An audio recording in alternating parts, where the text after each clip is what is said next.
Repeating history, when will I learn? I learn. I miss the way that you smile when you look at me. No one ever made me feel so free, so free. Slow down, don't forget me now. I don't wanna fade out of your memory, your memory. Hold up, I know I have my doubts, but I want to fade back into your memory, your memory, your memory.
hear the rain, and it sings to me the ballad of your name.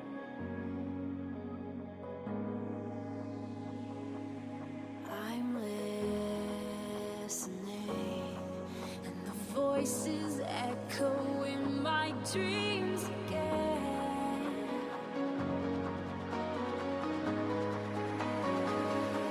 Another day,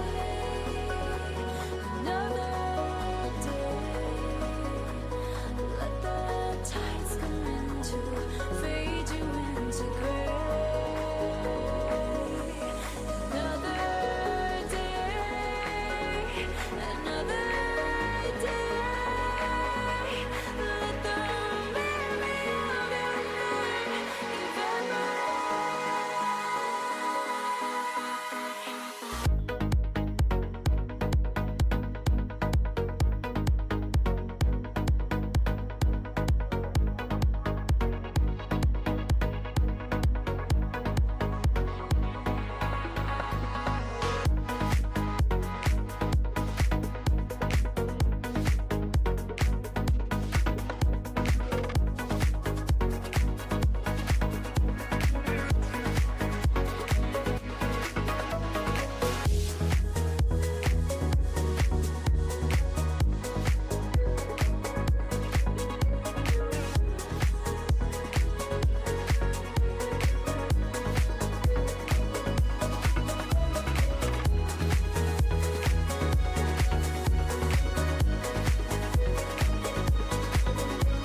us underground.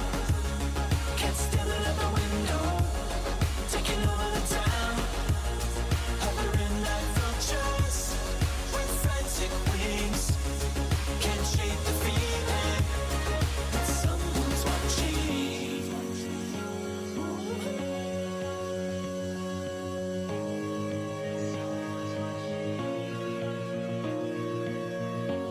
And I've been sleeping alone, and I've been eating alone, hiding under the stairs, even though no one's home. And if you're living in the daylight, or living underground, never sending a message, there's someone's watching.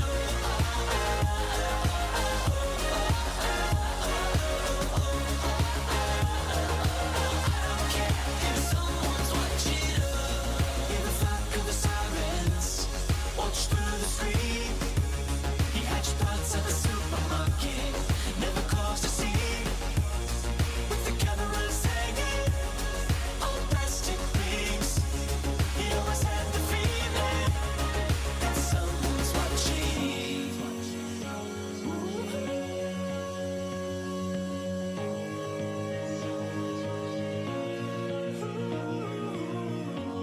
And now she's sleeping alone, and now she's eating alone, hiding under the stairs, even though no one's home.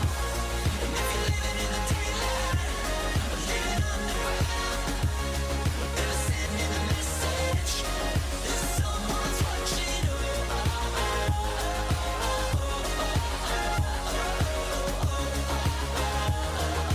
I don't care if someone's watching. If you're living in the daylight, or living underground, never sending a message,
All right, hello everyone. Welcome to the No Name Masters Wednesday tournament.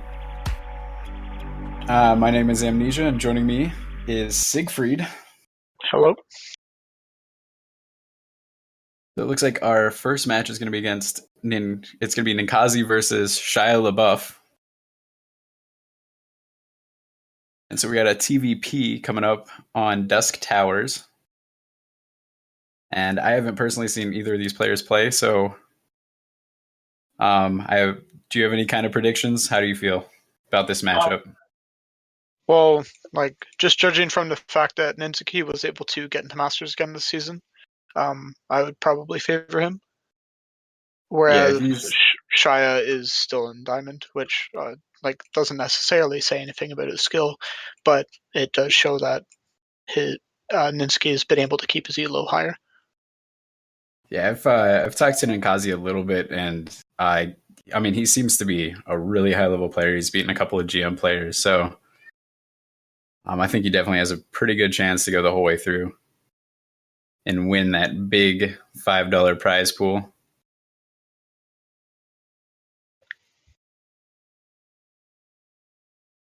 This will definitely be an interesting match to watch. Especially, I find a lot of Terran players tend to have, especially in this new expansion, a lot of issues with one or even two of the matchups. I find every Terran player that I know, anyways, tends to have one matchup that they're very good in. Usually, tends to be TVZ, whereas their other matchups tend to suffer a lot. So we'll see if Ninkazi can show us some good TVP here. Yeah, and I think that's true about really every race. Like when I play Protoss, I feel the same way. Like I'll have times where I'm really, really good with PvT and then sometimes really good with PvZ, but I'm very rarely good at all three matchups at the same time because they tend to need very different play styles now with Legacy of the Void. That's definitely true. All right, so we're going to be getting into this game here very shortly. We've got the countdown going.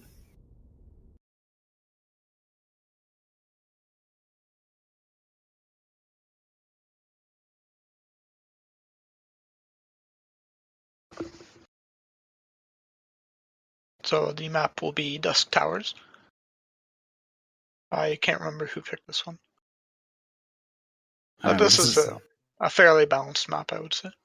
Yeah, I really like this map. There's a lot of really cool options. You very frequently see some pretty good macro games. Taking that fourth base is a little bit more difficult, but it's definitely not impossible. And there's a lot of really cool things that Terran can do on this map with that ledge behind what most players take as their fourth base. I've actually seen a lot of Zerg players now are taking what's normally the fifth base as their fourth base. And so I've been thinking, I wonder if Protoss can get away with that too. But we'll go ahead and introduce the players. Spawning down here in the bottom left-hand side is going to be the pink Protoss player, Shia LaBeouf. And want to go ahead and introduce our Terran player? Starting in the top right position, we have from rival Ninkazi. Beautiful intros there.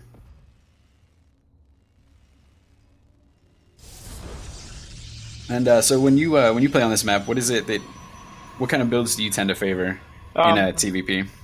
Well, for me personally, I like to play very defensive on this map because I find it is a very good drop map for both races. But Protoss tends to be the race that gets their drops out first. So Terran really has to stay on the defensive until that they can fend off the Protoss drops, usually involving adepts, or just the threat of it. We might not see Shia go for any drops at all, but the threat of it alone is enough to probably make Ninkazi want to defend against it, or else he might end up losing the game. Yeah, definitely. I think what you said is spot on. I think that adept drops anyway can be really strong on this map, and that coupled with the narrow choke at the front really makes it hard for Terran to push up and do any real early damage. And not a lot of good Reaper spots either. So, but we do see a Reaper coming out right now for Ninkazi. This is interesting because it means he'll get his factory built later. But if he can't get scouting information to show that his opponent isn't going for adepts or adept drops, then that would be a lot better for him because he can play either a lot more aggressively or a lot more greedy, depending on what he prefers to play. We'll see what information he gets with this Reaper, though. I mean, the Reaper openings now are extremely versatile. It's nice to get that scouting information to make sure that you're not going to be caught off guard by something wonky. And it also lets you keep that SCV at home, that initial scouting SCV, so that you get a little bit more mineral income. And we can see the Reaper now actually pulling back to take care of the probe. And this is going to mean that his scout is a little bit later, which when I'm playing Protoss, I really like when they pull back the Reaper to kill my probe, because that gives me a little bit more time to make sure my mothership core is out, my adept is out, and then you can defend both bases, and you're definitely not going to lose any probes at that point. That's definitely true. We have reactor Marines here coming in for Ninkazi. He's getting up to... He has 2 barracks and a factory coming up. I imagine he'll probably be getting a Cyclone out of that factory once it's finished. And it's I really like what Ninkazi's doing with this Reaper too. He's sending it around to scout all the different possible proxy locations, so that he's making sure he's safe against any kind of Oracle proxy play. So I really like that, because his Reaper was a little bit delayed, and on this map it's really not going to get much work done in most cases. So it's good that he's just using that to make sure that he's not going to be surprised by proxies. And then getting that Cyclone out, like you said, will help against drops too, if that's what he chooses to go for. Doesn't look like he's going to go for it, though. Looking instead to opt for a quick medevacs, probably assuming that his opponent isn't going for drops, and looks like he's going to do some Widowmine and Marine drops, if I had to guess. Yeah, the Widow Mines can definitely be very, very strong, especially since Shia LaBeouf here is going for Twilight before Robo. So his observers are going to be a little bit later. Depending on when these medevacs move out, he really can get some work done against a Protoss player if he drops 2 bases at a time. And we do have Blink on the way now for Shia LaBeouf as well. And it's just a really strong... I like when Protoss get Blink. It really helps them defend against any early Liberator aggression from Terrans.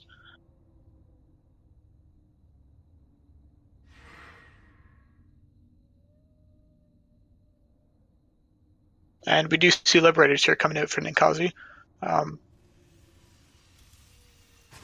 That's a really great follow-up. I really like when Terrans play like this, where they just kind of chain, harassment. So they're going to do the Widowmine drop. Then you follow it up with Liberators, and you just kind of keep your opponent on the back foot the entire time. And that's really, really powerful, especially in Legacy of the Void, I feel like. And it looks like Shia LaBeouf doesn't have any units in position for this drop coming up here. The Widowmine's coming in right now. And 2 Widowmines dropping into the line. Does Shia LaBeouf see it? It doesn't look like he's pulling any probes. Oh, big connections there. 13 probes go down almost instantly, and the Widowmines load up, and they're going to get out of there. That's unfortunate. And meanwhile, we have a big Marine push. Stim just finished up as well. Sorry. But the nice thing is Shia LaBeouf does see this. He has that observer placed out there really, really nicely. I would say the tempo is definitely in Ninkazi's favor right now. Definitely, definitely. And wasn't paying attention. The force fields were a little bit late there and didn't even block them off. So the Marines coming in here really, really quickly and sniping all those out. And I gotta say, game looking one is looking very dire. Mothership core goes down as well, not even protecting much with that photon overcharge. And I feel like Shia LaBeouf right now is feeling a little bit of pressure. He ran in there with just 4 adepts when he could have tried to gather up a little bit stronger of a force before doing that, but he's definitely in panic mode right now, and the Terran player is sitting in your base. It's hard to remain calm and collected.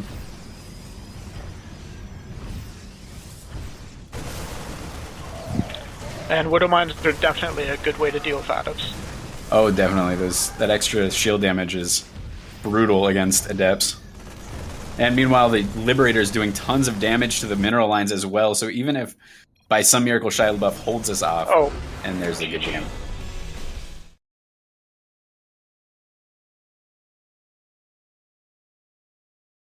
Very aggressive game from Ninkazi. Yeah, that was like a 1-2 punch there. Yeah.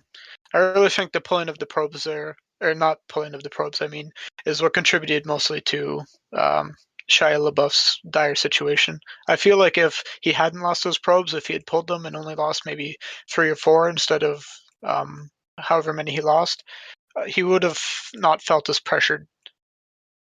Yeah, and I think you got a little bit flustered there. I think you're absolutely right. So his gateway explosion was a little bit later as well. So those warp-ins weren't on time when the Marines came rolling in. And really, I mean, it was just a really crisp timing from Ninkazi. Yeah. Very solid play, too. Yeah, definitely. I mean, his timings were on point. And that comes, too, with not having any pressure put on him. You know, we didn't see Shia LaBeouf move out at all. And when you're at this kind of level of play, if you're just left to do whatever you want, you're going to hit the build timings every time. And I felt a lot of Shia LaBeouf's his macro wasn't necessarily on point. I noticed he was floating minerals for quite a decent amount of time. So I feel like maybe as you said, his gateway explosion should have been a bit earlier so that he could get out those units. And maybe if he had a bit more, he could have stopped that push. Yeah, I mean, I think his build is solid. Like he had the infrastructure there to hold off that push, but he missed the force fields. He was a little bit late getting the adepts out. And really, I mean, you shouldn't lose to Stim Marines at that point in the game, but mistakes definitely happen, especially when you're feeling pressure like that with those Widow Mines. And here we are in game number 2, spawning again in the bottom left-hand side is going to be the pink Protoss player, Shia LaBeouf. And in the top right, we have the teal Terran player, Ninkazi. So the orbital shipyard is fairly similar, I'd say, to Dusk Towers. You know, they still have that pocket expand in the back. Still very susceptible to drop play. The one thing that I'm not a big fan of in orbital shipyard is the fact that your units tend to path differently across the middle there, so it's really easy to get into base race scenarios. Yeah, a lot of times when people move out, it's like 2 ships passing in the night, where one player goes around the left side of the middle part and the other player goes around the right side. Not necessarily because they chose it, but because the pathing did. And exactly. Makes for a lot of awkward situations. You really have to pay attention to both attack routes if you're trying to put on aggression, just to make sure that you don't end up in a situation like that, because I don't think I really know anybody that loves base race scenarios. You know, it's kind of something that happens and neither player wants it, but then once it's there, you just have to live with it. Now we do see a Reaper opening once again, coming up from Ninkazi. Fairly conservative opening, same as last game. And if it ain't broke, don't fix it. Exactly.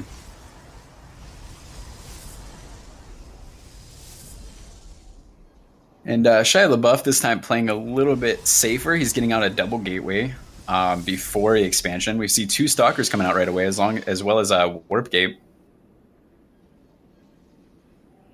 And I'm not really sure what he plans to do with this.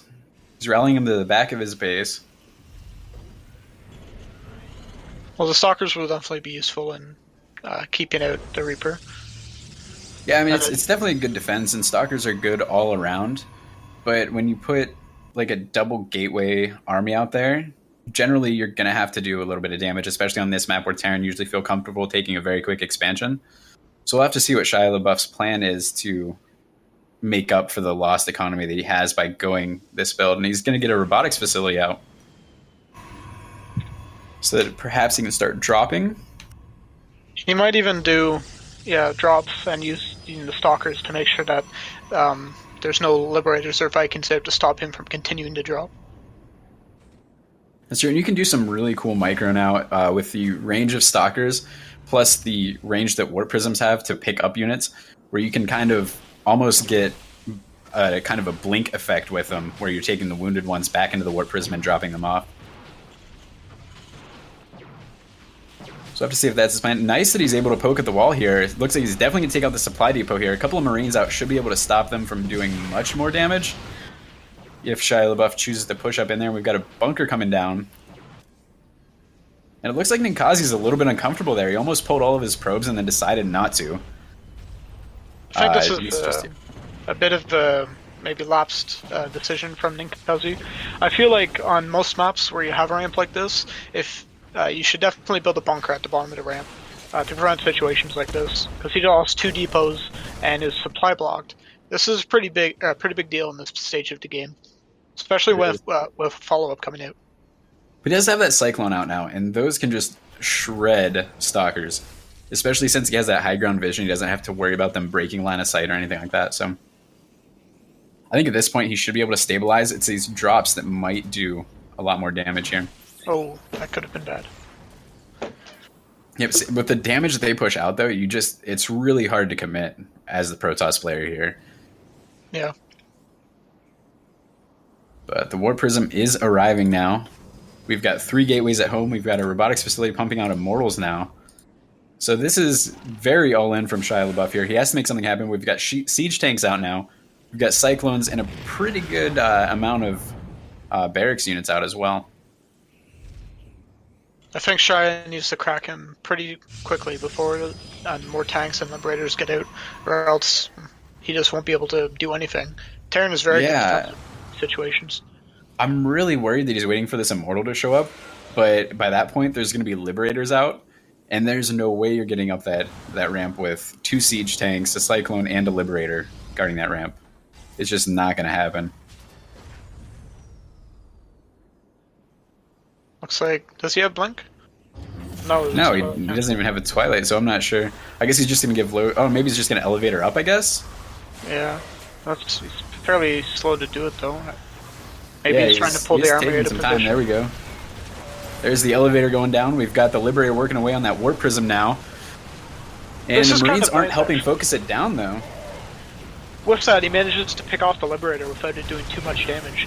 And even picks off the tank. Front are down as well, so this is actually going really, really well for Shia LaBeouf right now, but he has to do a lot more damage than he's done so far if this is going to work.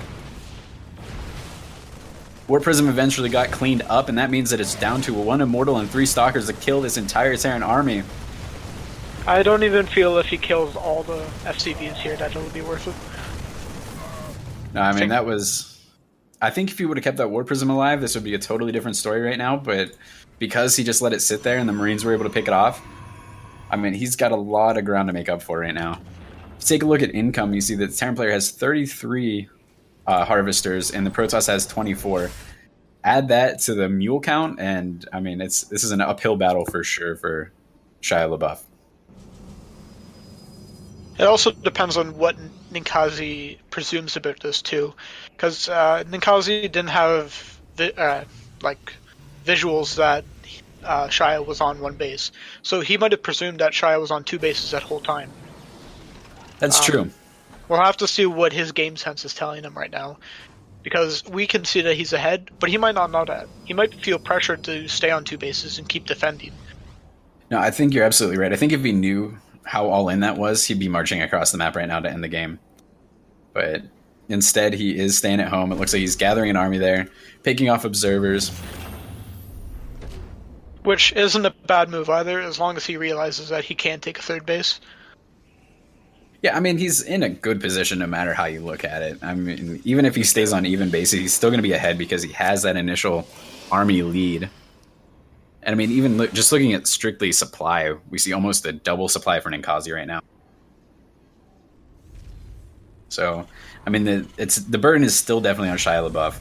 He's got to do something risky that's going to pull him back into this game. I mean, that's kind of the way that StarCraft works. You know, if you take a small risk and it doesn't pay off, then you've got to take a bigger risk to make up for that as well. Similar to CSGO in the sense that once you bet your skins and you lose them all, you need to bet more. Yeah, exactly. And we do have this biomech force coming out that's so hard to deal with even when you're on even ground if the Terran player is good at microing those siege tank drops. This is definitely a matchup that I feel is favored for Terran in the late game. And especially with the upgrade deficit that we have and the tech deficit on the side of Shia. I mean, his Forge is just finished now, whereas I'm fairly sure that Ninkazi's on 1-1 already.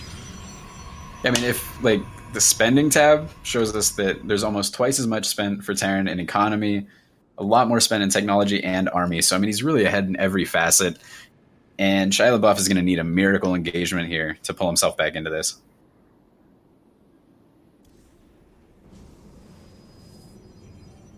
And I don't think Shia has enough tech units to make this work. All the races now really rely on like a lot of tech units to make any of their army compositions work. Yeah, you really have to have like strategies to deal specifically with siege tanks and liberators. And right now, he doesn't really have answers to either of them. You see this really annoying spot with the siege tanks on the low ground there. It makes it really hard for Protoss to engage. They can't touch this bio because there's liberators and tanks covering them. And then Ninkazi just playing it safe is just going to leapfrog them forward. And there's just no opening at all for Shia LaBeouf. Here we go, the Marines coming in. They're going to focus down this Nexus, and they back up to confront the army. And he's just going to blink through it, try to focus down the Liberators. He does get the Liberator, but there's just not nearly enough to clean this up. Oh, and GG is called. Game number 2. That was an interesting game.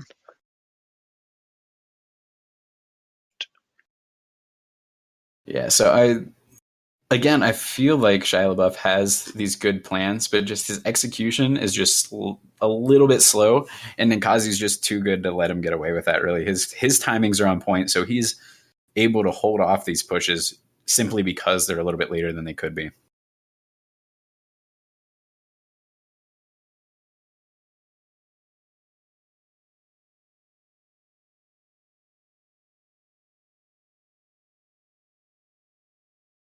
Okay. All right, sounds good.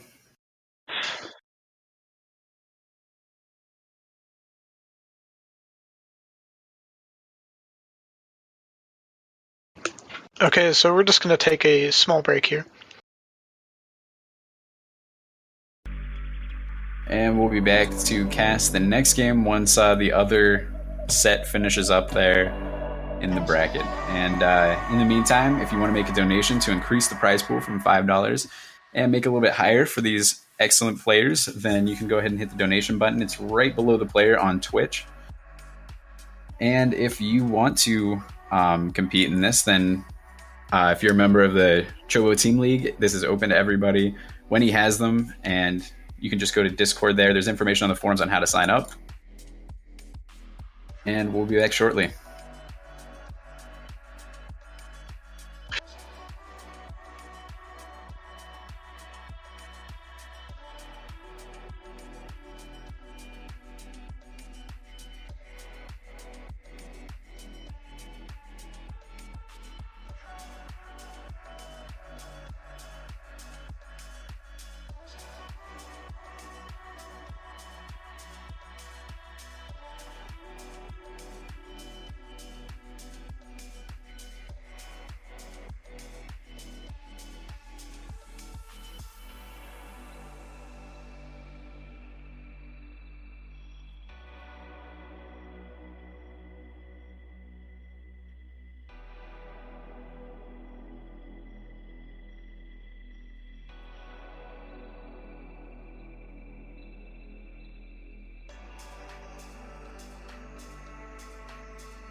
I'd rather see you in my dreams. And every chance you dance, I'll take. If I can't see you again.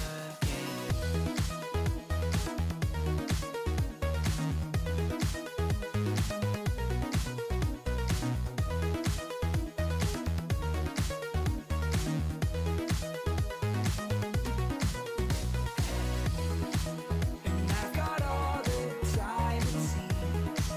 I'd rather see you in my dreams. And every chance you dance, I'll take.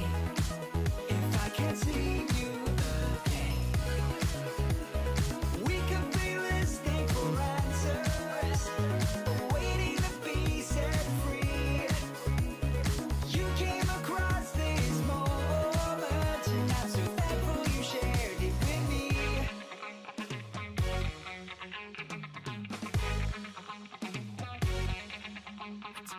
Take it from me, we live to be free. Take it from me, I want you to see.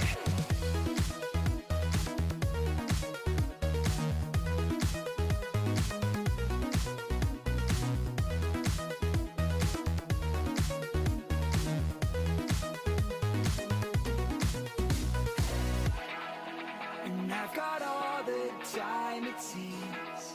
I'd rather see you in my dreams. And every chance to dance I'll take. If I can't see you again. We could be listening for answers, waiting to be set free. You came across this moment, and I'm so thankful you shared it with me.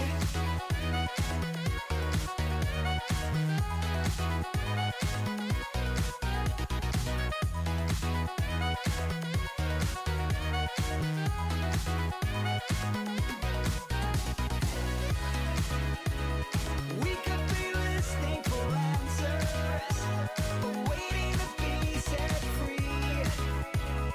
You came across this moment, and I'm so thankful you shared it with me.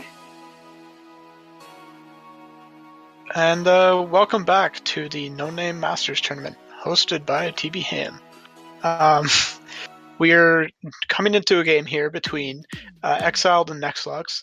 Nexlux is up 1-0 to Exiled in this best of 3. So, Two of your teammates duking it out, huh? yes. I'm on the same team as both of these players. I've played Exiled a couple times. He's a very strong player. I've never played against Nexlux, but he is constantly very high rank. So I think that he is a very good player as well. We'll see how these two duke it out. All right. Yeah, so Nexlux is 8-time master. So definitely comfortable in that league for sure. I didn't get a chance to check Exiled. This is his last season was his first season being Masters. Okay. So PVZ, this can be, I think it's a really fun matchup personally. You got to do, really the Protoss player has to be the aggressor, and there's a lot of really cool options that they have, and it's a really cool, like I think each one introduces some really cool micro opportunities. We'll go ahead and introduce these players. You want to go ahead and introduce our Zerg player? Up in the top right corner, we have our red Zerg player, Nexlux. And down here in the bottom right-hand side is going to be the teal Protoss player, All-In's Exiled.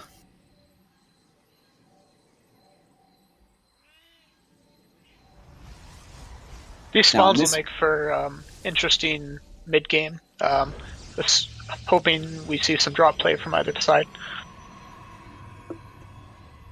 Definitely. There's actually a really cool scouting pattern you can do on this map where the Protoss player can actually check the edge of his base to see an overlord and then send his first scouting probe to the opposite watchtower. And based on that, you can actually tell where the Zerg player is spawning by scouting their scouting overlords, basically. Saves a hell of a lot of time. Definitely.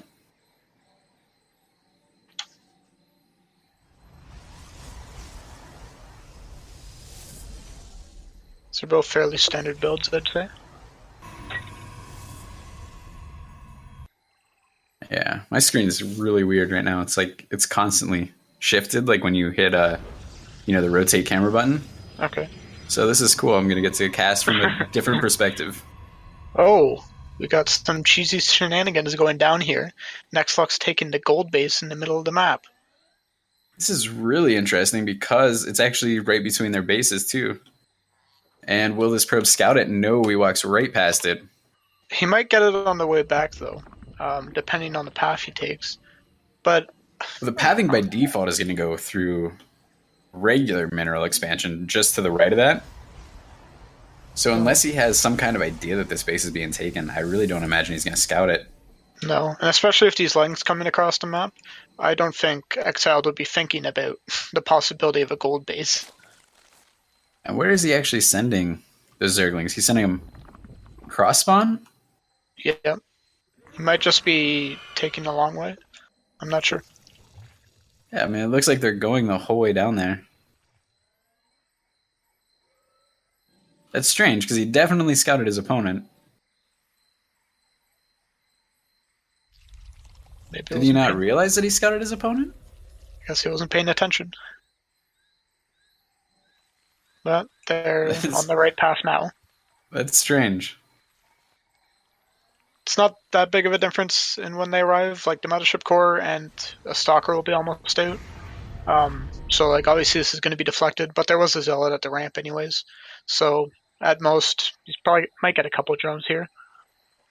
Yeah, I mean, it's not a huge deal as far as like damage done goes, but it is strangely did that in the first place. But the way, and that probe narrowly missed that the creep being spread over there in that gold base. So he still has no idea that this is going on. He thinks that he's playing pretty standard. And I don't know. I'm not sure what he's going to do from this. He's got a Stargate coming up. He's also got the robotics facility. So most likely we're going to see a little bit of a poke in there with the Oracle. We might see some Phoenix play, just because that's pretty common right now. And there we go. Actually, Phoenix coming out first. And this is nice off of one Stargate. First thing you're usually going to do, start picking off some Overlords and then run over and try to get drone kills.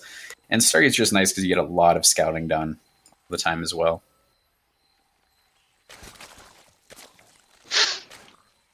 This could be bad too for Exiled if he does get a decent amount of damage off of these Phoenixes. Like, say they go into the Mineral Alliance, get a decent amount of drone kills. This could really put Exiled in feeling like he's really in the lead when actually he's not.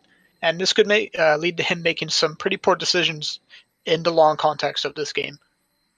Yeah, this is very true, especially now that Nexlux has gotten this, what would be a standard third base.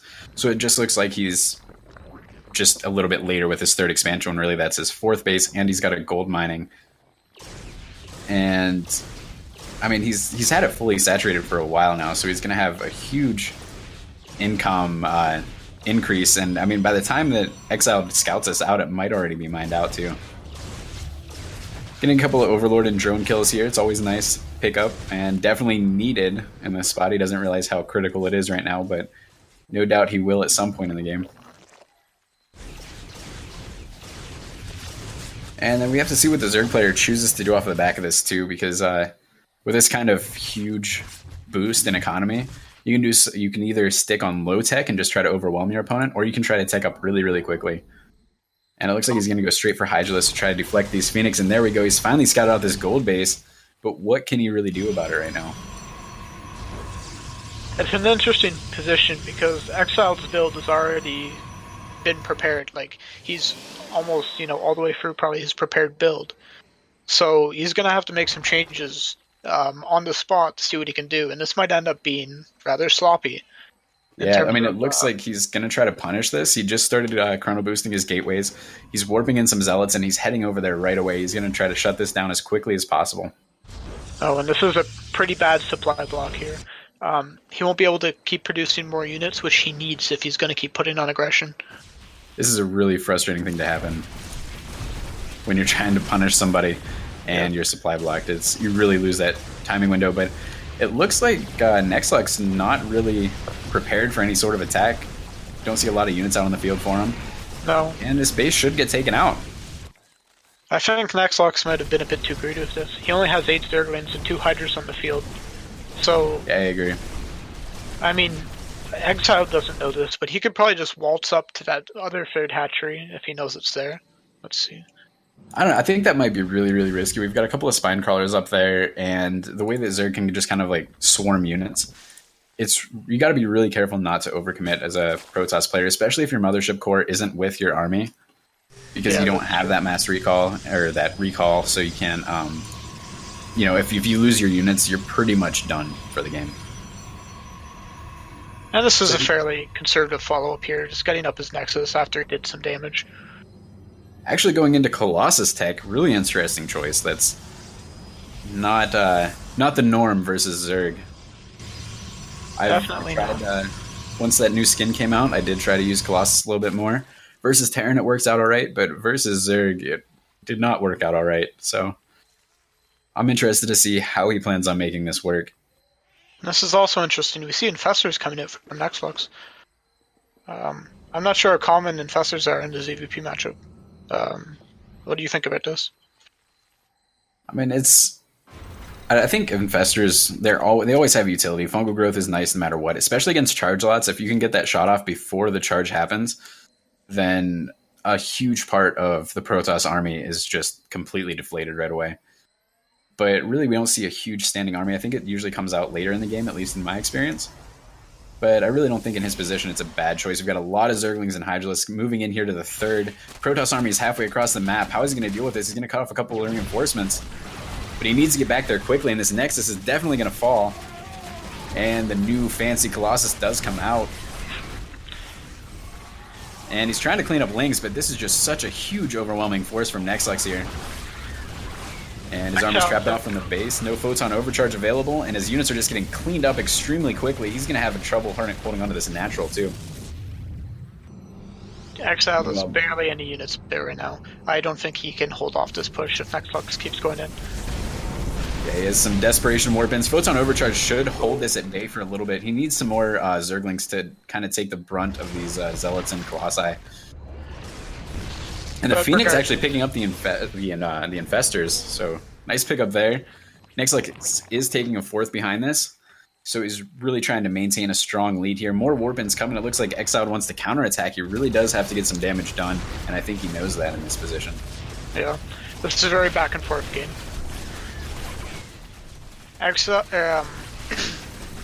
If Exile pushing the aggressive here, we might be able to get some damage done on that hatchery. And Ultralisk Cavern about to finish up for Nexlux, so if he does manage to get Ultralisks out, there's no Immortals on the field. Charge lots get eaten alive by Ultralisks, so this is... I mean, 7 Ultralisks on the way right now. I don't know, this is going to be a really, really tough game for Exile from this point on. He's going to try to do some economic damage, and hopefully he can identify this Ultralisk tech switch so that he can get some Immortals out as quickly as possible, because these Colossi are not going to do much against this tech switch. Or tech advancement, He doesn't have the right tech to keep going in, and he's making more Colossus. So, obviously, he doesn't know about the Ultralisk tech. He hasn't seen it. All right, and we are supply blocked again for Exiled. And again, it's just really tough when you're behind already. Those supply blocks can really end the game for you. We do have some Archons mixed in now, so that's nice, at least against the Ultralisks. Some High Templar. Looks like he's trying to build up energy, just put down some storms. So we'll see. If he has a really good engagement, if he gets some really nice angle set up, then it might turn out all right for him. What I'd really like to see Exile do at this point is put up some pylons a little bit forward of his base to kind of mess with the Ultralisk AI. Because if you let the Ultralisk just get on top of your army, you're never going to hold against that. That's very true, and it's definitely something that not a lot of players think about when they're going up against Ultralisks. Yeah, definitely not. I mean, when the pressure's on, especially if you identify it late, you kind of get into panic mode and you're just trying to get a lot of units out. We've also got a Spire about to finish, so Nexlux really just opening up a lot of different avenues that he can approach. So even if this Ultralisk doesn't work out, a sudden, mass production of Mutalisks is going to end the game right after that. So I think Nexlex is in a really commanding position right now. Yeah, definitely. And this really plays with the Protoss player when you have so many different techs to be able to switch to. Especially with how few bases Exiled's currently on. He is double expanding right now, but he is almost mined out his main and his natural. So he only has so much resources that he can commit to making all these tech units. So Right. if Nexlex can keep tech switching, then eventually Exiled will just run out of money to tech to, or tech with. Absolutely. And Exiled going to be warping in up here in the top left-hand side to try to take out this hatchery. And a Nidus Worm coming down to try to put on a little bit more pressure so that he can get those expensive units over there quickly. This will allow Nexlex to reinforce quite quickly.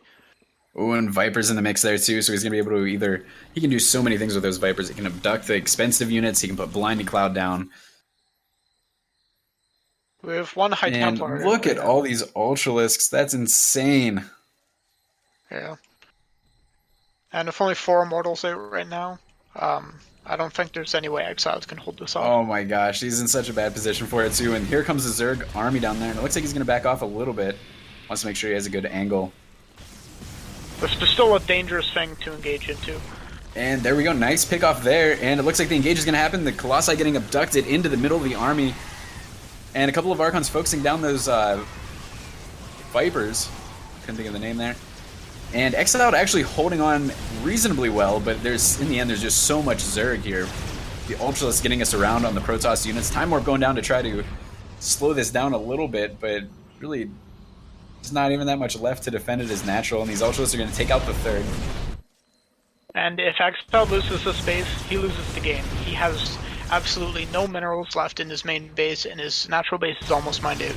He does have that 4th base location, however, this is still a very dire situation. He'll be on 1 base after this attack.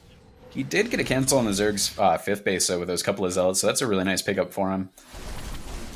I mean, if he gets some miracle engagements, he can still make this work. He's got a couple of Phoenix, or had a couple of Phoenix out on the map to discourage the Muta switch, but those just got taken out by Hydralisks, so I don't know, this is rough. He is pumping out. He has 4 Immortals now, and it looks like he's going to try to get a couple more Archons on the field as well, but his income is just so low right now. And we have a bunch of Corruptors coming out, so once Nexlex gets his tech out and turns these into Broodlords, which I'm assuming is what he's going to do, Exile just doesn't have the tech to deal with those. And there goes the 4th base as well, so the income for Exiled is virtually non-existent at this point. He doesn't have any Zealots to really soak up those hits from the Zerglings, so the Zerg player just can kind of engage wherever he wants. Until Exiled gets something to buffer for his more glass cannon units, then he's not going to be able to take an engagement. And right now, Exiled has no mineral income. His natural is completely mined out. He's long distance mining from his 4th base location. One thing I do really like though is that Exiled is just pushing out with his Blink Stalkers so that he can kind of put a little bit of pressure on, and the Stalkers are the most nimble part of his army, but when they get surrounded by Zerglings, it's not going to end well. Yeah. But it is cool that he's trying to put on a little bit of pressure with the units that he can to try to claw his way back into this. So a valiant effort. I mean, when $5 is on the line, you got to give it all you got. Oh, nice little pickup. He might be able to pick up that queen. Oh, when the Immortals and the Archons get surrounded, separated from the Stalkers. And there's a good game. A well-fought game by Exiled. That was definitely a close one. I mean, he was definitely a survivor. I feel like Nexlex might have been playing with him a little bit, by getting all those different text choices. And just kind of massing Ultralisks. I'm not sure that's the quickest way to end the game, but it's definitely the most dramatic and entertaining to watch. That's simply true. The only thing I would have liked to see maybe for showmanship would be getting the Corruptors for their, what do they call it, caustic spray or whatever it is. Yeah. That's always fun to watch.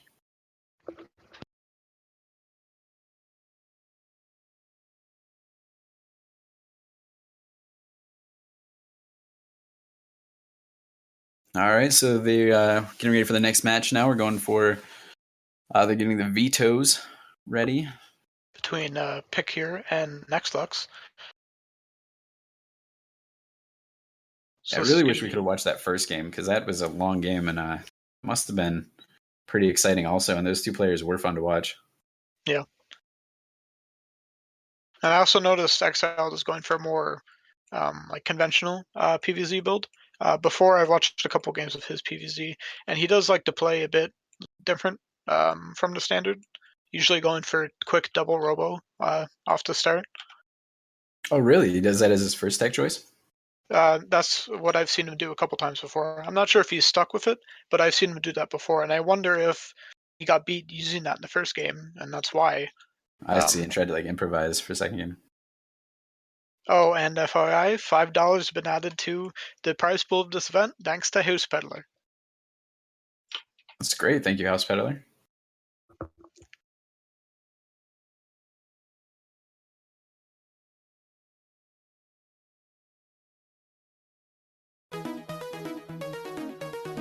But he says that we're not allowed to order Taco Bell with that, so That's unfortunate. that is too bad. But I guess it going to the players is good too.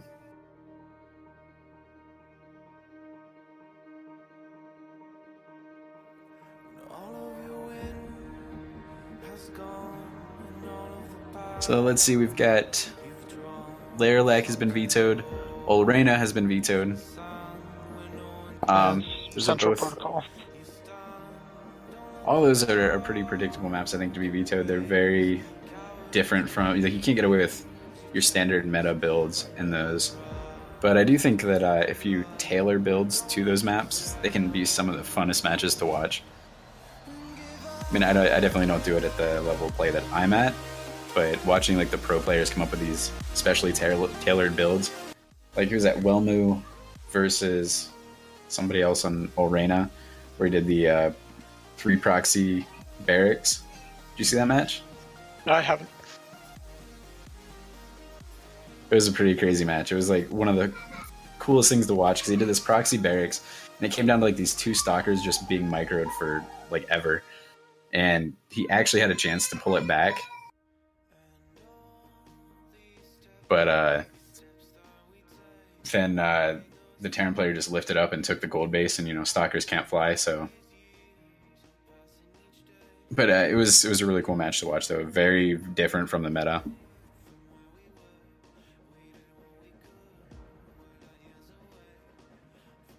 Well, I don't think we'll be seeing any of these interesting games since we have mostly the standard maps in the pool here, or in the chosen pool that these players have decided on.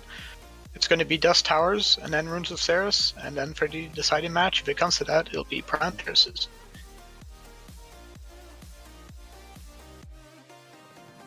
Looks like we will be waiting here a bit. One of the players is AFK.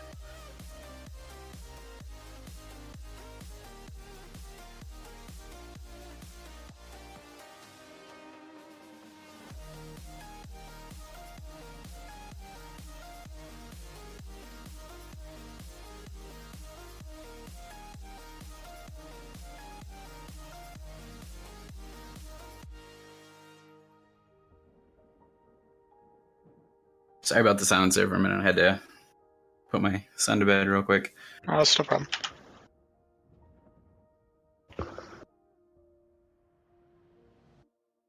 Jeez, you have a son. How old are you? I am 26, almost 27. Jeez, I'm only 18. Yeah, I'm old. I need to retire already. StarCraft is definitely a young man's game. It is for sure.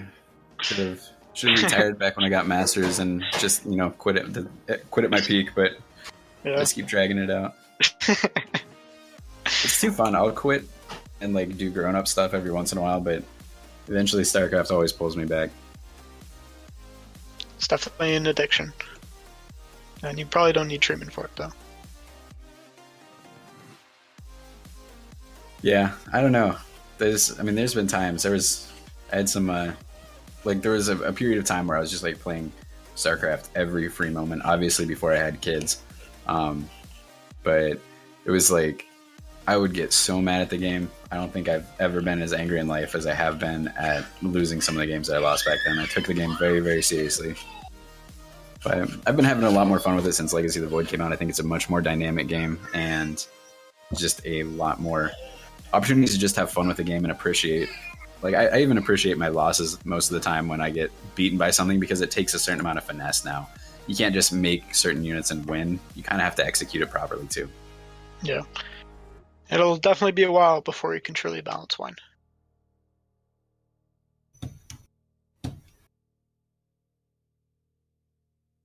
It appears in the other bracket between Ninseki and Blaze Adam. Ninseki's up 1-0.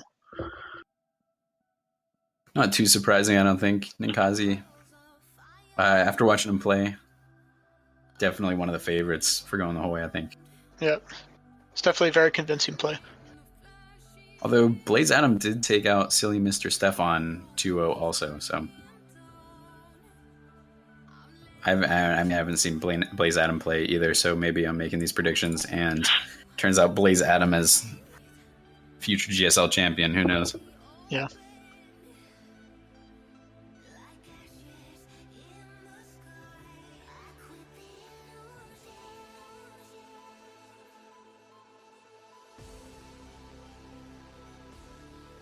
Oh, and Exile is so sweet. In the comment in the Twitch chat there. Thank you, Exile.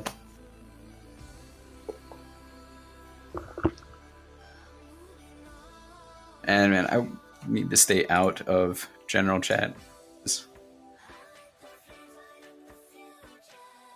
There's like, it's like the Barons chat in StarCraft general chat now. Yeah, I have it set to not join. Which, I know, you're probably too young for the World of Warcraft phase, huh? No, I never got on that train. Yeah, that's like when I was in high school was when World of Warcraft came out, and that ate up a good 5 years of my life. So, Picor versus Nexlux. So ZVZ. Both players extremely well-mannered. And we're going to go ahead and introduce the players. So spawning up here in the top right-hand side is the blue Zerg player, Nexlux. And spawning down here in the bottom left, we have the purple Zerg, Picure. I'm wondering how different these colors are going to look once they start mixing around on the map. You know, like once you start seeing Zerglings and Banelings all mixed in together. Yeah. How easy is it going to be to see blue versus purple? Well, I have my team color intensity turned like all the way up. Helps you distinguish units a lot more. Definitely. I have that turned up too.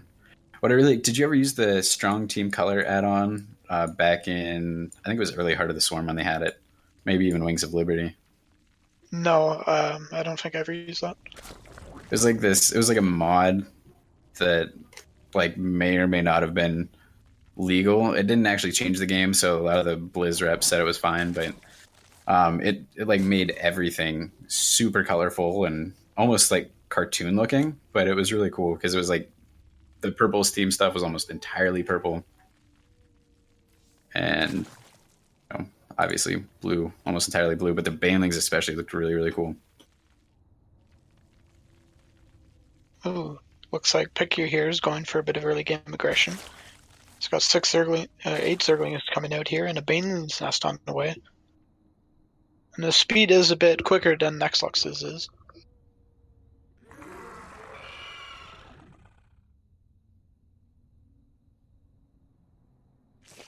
So the Zerglings making their way across the map now, and I believe Nexlux has seen it, so he should be able to prepare in time for it. And both players are still on one base, so they should be fairly well prepared. Nexlux hasn't wasted any of his resources in building a second base just yet. And Picor's Baneling Nest actually made a little bit sooner too, and he's morphing in those Banelings. This could definitely be a bad thing if he gets those Banelings up there before Nexlux has his up.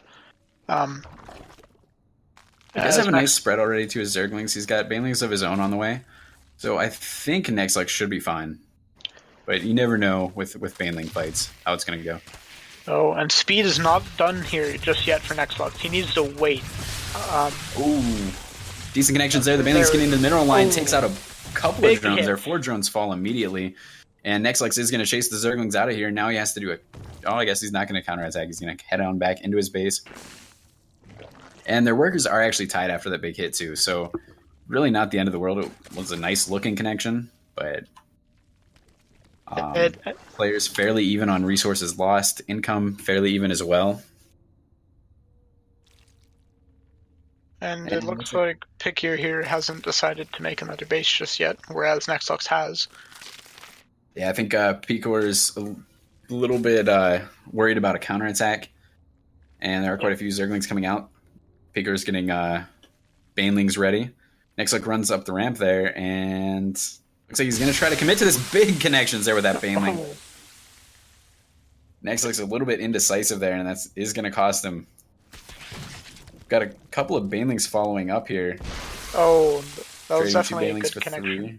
3. Yeah, not a bad deal there for Picor, but he has to get some economy up behind this if he's going to compete with the 2 basing Nextlex. Either that or he has to go for another really big attack, which I don't think he can pull off with the amount of larvae that he has available. Right, yeah, I mean, I think he's running over right now to try to identify what it is that Nextlex is doing. And he manages to barely get up the ramp before these Banelings finish. So he's going to be able to scout this out entirely. Maybe do a little bit of harassment too. He's trying to focus down one of the drones. And he does take out one, so that's nice.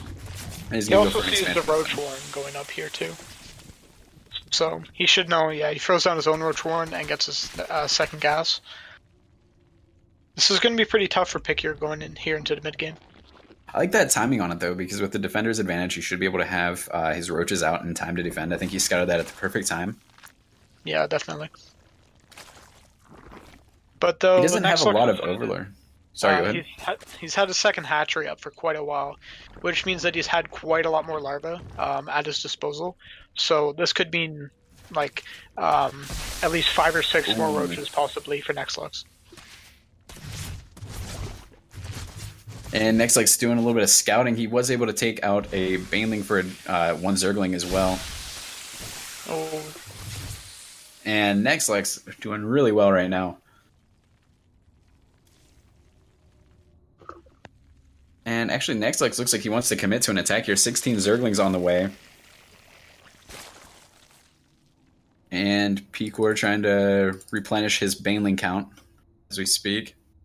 And I'm really surprised he doesn't have more of a presence on the map with his Overlord. So he's not really seeing when his opponent's marching across the map, unless I'm completely missing an Overlord that he has somewhere. I only see the one out on the map that's kind of close to his own base. yeah. He has one at the natural of Nextlex, but that's not giving him any information really. Yeah, it's not really far enough over to see anything. And I'm not sure about this attack here from Nextlex. I mean, we have roaches out already here for Pikier, and unless you have an overwhelming amount of lings, you're not going to be able to deal with these roaches, right? Even with Banelings, you're still going to Really be trading nice cost positioning there, inefficient. He's got those on hold position on the ramp there, so it's going to be really hard for Nextlex to make something happen. Yeah. Actually getting Burrow right now for Nextlex, so is he going to try to set up Baneling landmines maybe, or perhaps he's going to go for the good old tunneling claws? Well, I mean, if you can't get around those roaches, go under them. That's right. So he's sending roaches out of his own right now.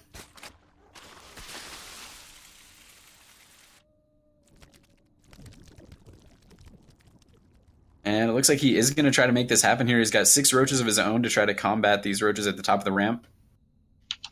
And does Picor have enough? I don't know. With these Zerglings and roaches, this might be broken here, moving the roaches up first. And Picor is actually going to retreat, so he's going to back up and let Nextlex up the ramp there. Queen is in position, not quite enough energy. Nice connections with the Banelings there. Actually softening up these roaches quite nicely, but now the Zerglings run in. And this Spinecrawler and this Queen are going to have to be instrumental here. We've got 9 roaches on the way for Picor, but I'm not sure it's going to be enough. And Nextlex actually pulling back a little bit there. When he's going to burrow there. Well, this will be Sucks. good because he can keep poking in there and letting his roaches take a lot of damage, and then pull back out and let them regen their health. That is a nice idea. But by now, all those roaches have gone out for Picor now. He's got a huge drone lead. Have you seen that? 43 drones to 29. I don't think Nexlux realized the position he was in. No, that's an insane income lead. Both players exactly even supply. Both players supply blocked at the same supply also. So as far as that goes, they're pretty even. But Nexlux just keeps trying to press the advantage, or I guess press defensive here. Seems he's a bit disillusioned with how good he's really doing in this game. Yeah, I mean, he's behind at the moment, but he wasn't at the start. So right, yeah. I mean, he was in a good spot for a while there, and now, though, I mean, it's not looking good for him at all. He does have a Ravager, so that's nice, but we've got even more Ravagers morphing in for Picor. I guess here, if he keeps this position at the bottom of the ramp, he can prevent Picor from getting to third base for as long as possible, while his is just finished. Ooh, but he is pushing up the ramp now. I think what you were saying is the best way that you should play this out. Just try to keep it contained, and just take advantage of the fact that he has his third up, and try to delay the third from Picor as long as possible. But I mean, he's catching up with drones now, but Picor had that income advantage for quite a while. Yeah, and bases definitely don't matter as much as drones do. Definitely, and you can see that reflected in the missile attacks. The upgrade's almost finished for Picor. It's still quite a ways off for Nexlux. We've also got a Spire on the way for Picor as well, so he can get to that next phase of ZVZ a lot quicker. This could definitely be deadly for Nexlux if he doesn't scout it or have the right, mostly buildings in place to deal with this. I mean, Ravagers are never going to fight Mutas decently. Unless he has spores and all his bases, he's going to take a lot of damage from this, and that's something he definitely can't afford. And in ZVZ, I mean, the big thing you want to look out for is that Spire timing, and then you want to hit before the Mulus can get out in that overwhelming number, but Nexlux doesn't even have that as an option to him right now. No. And nice dodging there on both sides from those Corrosive Biles. And it's cute that he had the building up there trying to mess with the AI. And Picor is just going to keep pushing forward. He's pushing up the ramp. There's a lot of Spine Crawlers up here to assist, though, and he is going to back off. It's a lot of damage on those Roaches from those Ravagers. And Picor is going to retreat home, and I think that's a great choice. He is ahead, and I think he just needs to not do anything stupid, and he can definitely take this home. Yeah. The drone count is evened up. However, with Picor's lead that he acquired early on in the game, I would still say he's definitely in a commanding position right now, especially with his superior tech. Yeah, his tech is so far ahead right now. He's got his +2 weapons on the way. And he's not overcommitting to Mutalisks either. He's still getting out some Roaches. And he's just going to use this handful of Mutas here to harass and force Nexlux to spend drones on getting Spore Crawlers. I mean, most likely he's going to pick off quite a few drones as well because there's nothing in place right now. I don't even see... There's no Queen at this third base even. So, I mean, these Mutas are pretty much uncontested right now. And there we go. He's going to have to evacuate these drones, pulling them up into the main. And Muta's just going to chase him down. 3 drones have fallen already. And he's just starting to put up spores wherever he can. And if he picks off these Queens here too, that's a huge loss of production in terms of larva for Nexlux. Oh, yeah. And there we go. Nexlux just going to have to push across the map. And he tries to go up the ramp, but there's just too much from Picor. And, I mean, his only chances to go all in right now is his economy is just getting torn to shreds right now. These Mutalisks have taken out 17 drones. And, I mean, that's such a tough position. These Mutalisks now over top of the Roaches getting free damage done. Nexlux needs to make something happen quick, but I just don't know that he has the numbers right now. Oh, and this concave here from Picor is just so good.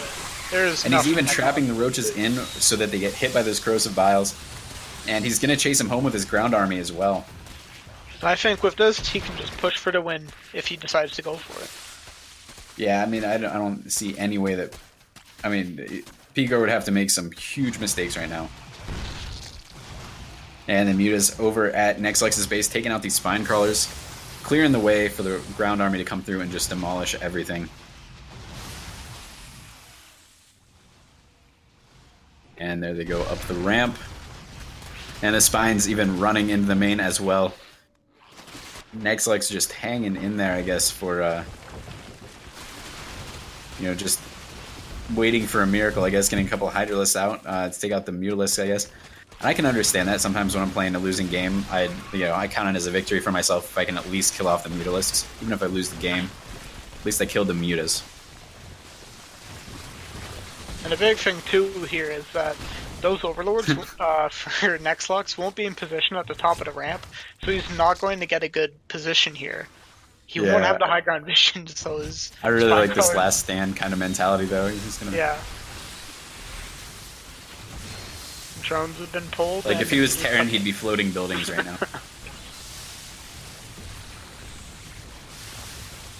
And this looks like it's going to be a good game here for Nexlux. Yeah, he's just going to hang on to the last drone. And I don't know, at this point the game could really go either way.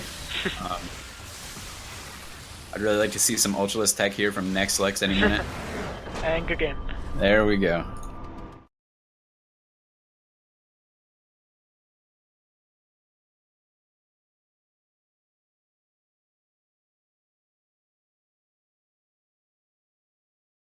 Okay. Ninkasi won his game 2-1, so he will be proceeding on to these the finals. Those were quick games too, so Ninkasi just rolling through the competition. I don't know, he seems like the guy to beat right now. Yeah. Meanwhile, we'll be going into game number 2 here between Nexlex and Picor.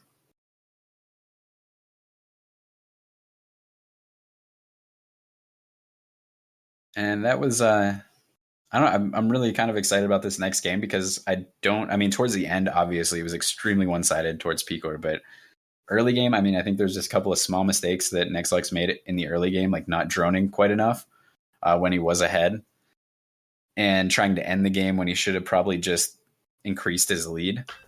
Yeah, so definitely. I think that this game could go either way. I don't think that Nexlex is being outclassed by any means.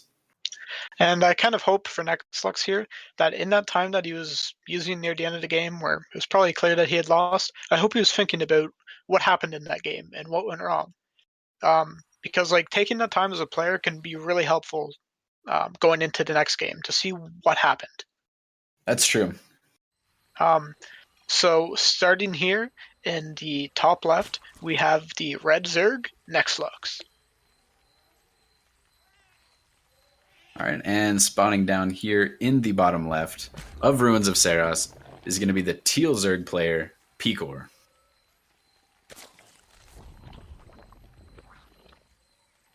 This drone can't find where he wants to place that. And it is nice, too, that they're spawning vertical positions, so these overlords are going to scout each other right away. That's one of the big things, I think, that one of the big problems with ZVZ on 4-player maps is that your advantage, if you scout your opponent first, is so huge that I think it's more prevalent than any other matchup there is in this game, where if you scout your opponent first, you just have such a massive lead just by scouting the correct direction first. Especially because if one player, the player who scouts first with their overlord, finds the other player, they've essentially scouted for free. Whereas if the other player needs to send a drone, then they're automatically behind by a bit since they've had that drone on the map. Exactly. And if you can scout that your opponent isn't playing aggressive, then you can go for earlier hatches and you can do a lot more really greedy play, or you can prepare properly and meanwhile your opponent still has to find you. There's a lot of advantages that arise in ZVZ. Yeah, not only from the game, but also from the mentality. Because you know what your opponent's doing, whereas your opponent, if he hasn't scouted you yet, has no clue. And especially in a very tight matchup like this, where each player could die in an instant, it's very threatening to not know what your opponent's doing. This is a very early Roachhorn here from Nexlux. Yeah, very early Roachhorn versus some very early Lings. And I'm not sure that Nexlex has actually seen these Lings. I don't think the Overlord was in position yet to see them coming across the map, so I don't know if he's going to be prepared for this. He's actually got Burrow on the way again, which is strange because I didn't really think that it did that much for him last game. It was kind of cute that he was able to regenerate his roaches faster, but definitely don't think it was game-changing. Baneling's morphing in at the bottom of the ramp. Will Nexlex be able to identify this on time? He's got roaches on the way, so if he puts these at the ramp, I think he'll be in a really nice position, actually, to just push back across the map and do a little bit of damage himself. I think the earlier burrow will do a bit better in this game, because they'll have less units to do like burst damage to the roaches. So it's a lot easier for him to pull, say, a single roach back and burrow it. Whereas in that last game, I felt it was at a position where there was just too much damage being output from the units that were already present for him to make use of burrow. That's a really good point. And I like Picor here. Oh, unfortunately, that Zergling was scouted here, so Nexlex knows that there's a counterattack being staged.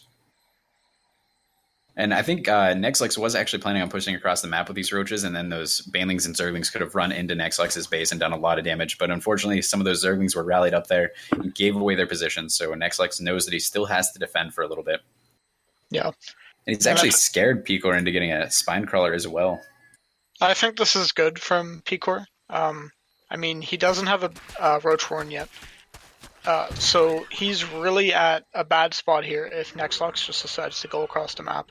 Like, right, and I mean I think that's why his positioning is really great. He's abusing the fact that he does have the more mobile units, so he's forcing Nexlex to stay at home. But it looks like Nexlex is going to push across now with quite a few roaches. And I guess he's going to put it, there he goes. He puts 2 queens right on the ramp there on hold position so these Zerglings and Banelings can't just run up and kill a lot of drones. And Picor's going to run in there, see what he can get done. At the very least, he's going to pick off a roach for free here. He could cancel that hatch too if he wants to. Yeah, definitely. And I think he's probably just going to try to keep it alive as long as possible to distract these lings. While his roaches make their way into his opponent's base. No cancel on that. Paying attention. Full 350 minerals for that. And Picor's in a pretty bad position here. His Roach Warren is about to finish, but we won't see many roaches come out because he spent all of his minerals on lings because he needs as much units as he can get out right now. He does have Queen with Transfuse ready, so he can keep that Spinecrawler alive for a little bit, but that second Spinecrawler is not in the right position here. Forced to pull drones in the burrow. I take it back. That's absolutely brutal. And if he can just keep on burrowing and forcing him to pull the drones. Actually, he had to burrow his own drones back at home, though. The Zerglings and Banelings actually made it up the ramp somehow. Oh, damn, that's a lot of damage done. Yeah, he actually did quite a bit of damage with that, but he still has to stay alive back home. That's the big problem. And with that burrow, there's no there, so you can't detect this. There he goes. He's getting Spore Color to try to help with that. But the Zerglings are just getting picked off. None of the roaches are falling. And there goes the Spine Crawler, so that's no more Zerglings. Yeah. He has a Roach Warren. He should be making roaches. He's not able to mine the gas, so the roaches were camping the gas. Yeah, but he still has 400 gas in the back. That's true, it does, yeah. Oh, and these roaches could probably just pick off the Spore Crawler here. Yeah, there they go. I mean, I don't even think they need to burrow anymore. No. Oh. And there we go. Nexlex taking game number 2. Score is now 1-1. That was a very close game. Yeah, that was very interesting. So it's get to go definitely much different from their first game. So going into game number 3 now. And it seems both of these players really favor early aggression and know that the other player is capable of it. Yeah, I mean it's really interesting to see both players playing so defensively. You know, with that like the early Spine Crawlers before the roaches even pushed across the map.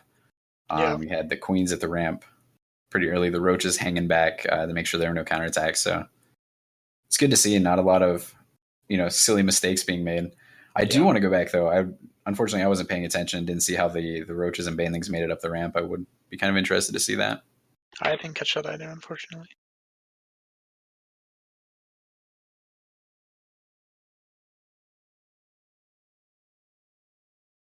Oh, and this is the changed version of the map. This will be very interesting.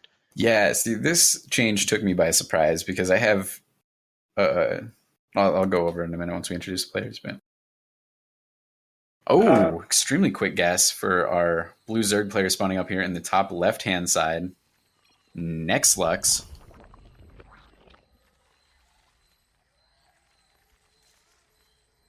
And spawning down here in the bottom left, it is our purple Zerg player, Picor. Sorry about that. So That's really interesting to me that Extractor is so extremely quick. Is that for like extremely early speed or really fast banelings, or can it be either? I think it's going to be both. I think he's going to go for some sort of Ling Bane attack, and just wants a lot of like gas banked up here. And like from the games we've seen here of Nexlox, it looks like he's a pretty cheeky player. I mean, in all the games that he's shown, he's done something like a little bit off or like a little bit non-standard. Yeah. So it seems he really favors this almost unorthodox playstyle. I do like that though. I'm really interested to see how this works out. He's got that fully saturated now, so he actually has 100 gas before the spawning pool's even done. So I think you're probably right. It's probably gonna be a really quick Baneling nest with the speed. Yeah, we have speed here, so we'll see if he makes a Baneling nest after this. Unless he's, for some reason, following it up with another tech. No, there we go. Yeah, extremely. Yeah, there's the Baneling nest from both players actually. So interestingly enough, Picor's speed is actually quicker, and the Baneling nests are almost the exact same time. I think that gas timing was a bit odd, because he obviously you want more drones mining at the start, so I think he just didn't have enough minerals to put up his spawning pool in time, really. Yeah, I mean maybe though it'll end up working out because he'll be able to get more Banelings versus his opponent. Yeah, maybe. So he's just going to overwhelm with a higher number of Banelings instead of trying to rely on more Zerglings. Oh, but nice surround there by Picor, nice micro, and we're going to both back off there. Yeah, well, that's a lot of Banelings marked in here. And there goes speed about to finish for Picor. Those Banelings are just out of Nexlux's Overlord's vision. It was nice though. Picor was able to scout his opponent getting Banelings, so he's not going to run up the ramp foolishly and lose a lot of units to these Banelings or anything like that. Nice, he's actually trying to use the drone to detonate some Banelings. Haven't seen that a whole lot. Ooh, big connections out from that. Oh. One Baneling remains, and it looks like Nexlux came out ahead there. Yeah. That was a nice play there by Nexlux, sending that drone down. A lot of lesser players would have just A-moved their Banelings up the ramp, which of course is a big mistake. Yeah, that Ling Bane micro is no joke. But Nexlux now poised to do a lot of damage himself. He's moving across the map. And I think Nexlux has his old habits die a bit hard. Yeah, I feel like he's he's expanding to the normal mineral patch. Oh yeah, you're right. He's expanding to that. Like there's no reason for him to do that. You're right. There's absolutely no reason to do that. He's taking a riskier, lower income base. Oh god, and those are some bad Baneling explosions there. Bit of nerves getting to him. That is strange. I wonder if maybe he hasn't played this since like the new map came out. Yeah. Because I used to have this like cheese build whenever I'd play this against Zerg, I'd build proxy gateways. And so I did that, and then I found out that the gold base was in the normal natural, so my proxy did nothing. And it turned out that I was playing against the smurfing GM player too, so it didn't go well for me. God. But I mean, I guess him taking though that normal base is better income than his opponent who has taken no base. So yeah, if he can hold this off, he still will be in an alright position. Maybe he wants to take the gold as like a later expansion, so it's a little bit safer as more lings get going. So maybe it actually is calculated, and we're making fun for no reason. And I mean, Nexlux seems to be a pretty cheeky player, so. Yeah, and actually, the more I think about it, that actually makes sense. That as like these more overwhelming number of Zerglings and stuff come in, he wants to have this base already mined out that's forward, and then his gold base will be a little bit more secure. Yeah.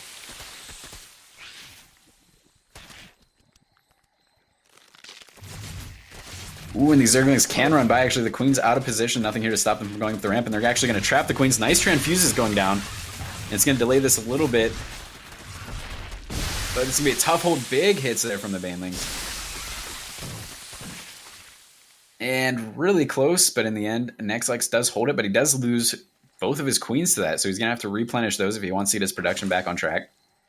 But Picu's economy here just isn't up to snuff. He's at they have the same, or Nextlox has a small lead in drones, but like with that second base not being up yet for PQ, which just started, I would say Nextlox is definitely in a commanding position here. Well, it's nice because he lost his queens. At least he does have 2 hatcheries making larvae, so he's not super far behind production there. Yeah, I would say they're about even. Oh, and that Baneling does live. Very, very close. We will see here if PKR manages to get this gold base up and running, how the mid game will shift here between these players. Yeah, I mean, this is going to be... I mean, this is definitely all on PKR now. He's definitely behind, and he's going to have to figure out a way to hold this base. I mean, the burden has definitely shifted to his side. Nice picking off of Baneling there. Now, Nextlox has a decent amount of links here. He really does. He has a lot of Banelings also, and these Banelings are going to move up the ramp here, and they can actually take out these Banelings, but no, they're going to go straight for drones, and there just aren't enough Zerglings to stop them. Trying to separate the drones as best they can, and they're actually going to crash into the Queen and take a couple of drones with them. So 3 drones fell, and PKR just going to tap out right there. Jeez. I guess that's probably I guess the best thing to do. Yeah, I mean, I think he was definitely. I think that was getting really close to having to do that. I think he probably could have tried to hold on for a little bit longer, but yeah, he was definitely in a poor position there, and I definitely understand him leaving the game at that point. Yeah. I mean, I don't think it was any kind of Idra timing or anything like that. I think he was definitely in a very, very poor spot, but I was just a little bit surprised considering, if you take a look at first game, tap out from Nextlox there. Well, that was a pretty close series, and a pretty aggressive one at that too. So we will have the finals here with Ninkasi and Nextlox.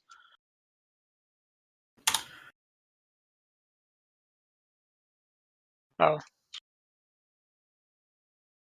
right. So, going into the winners bracket finals, there is going to be in the semifinals, there is a losers bracket where they have a chance to fight their way back in and still win the $5 or $10 now, I guess, prize.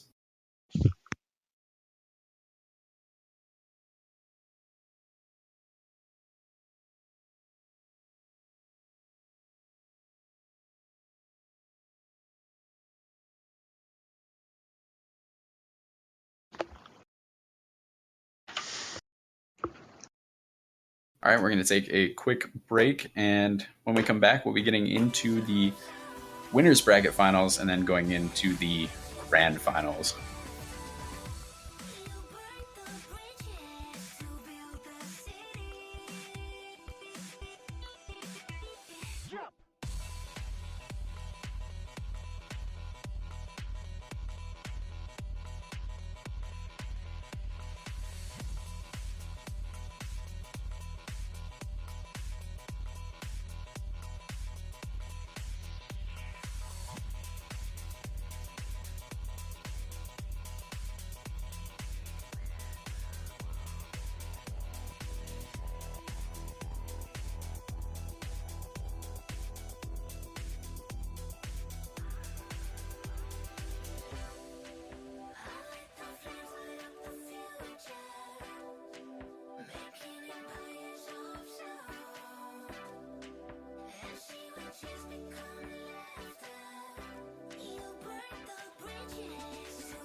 hear the rain, and it sings to me the ballad of your name.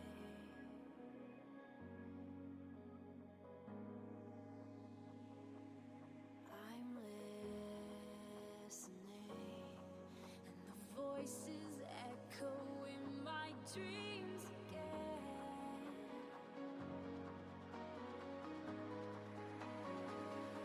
Another day,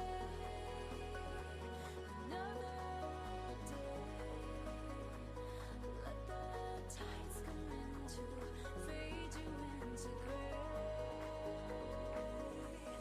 Another day, let the memory of your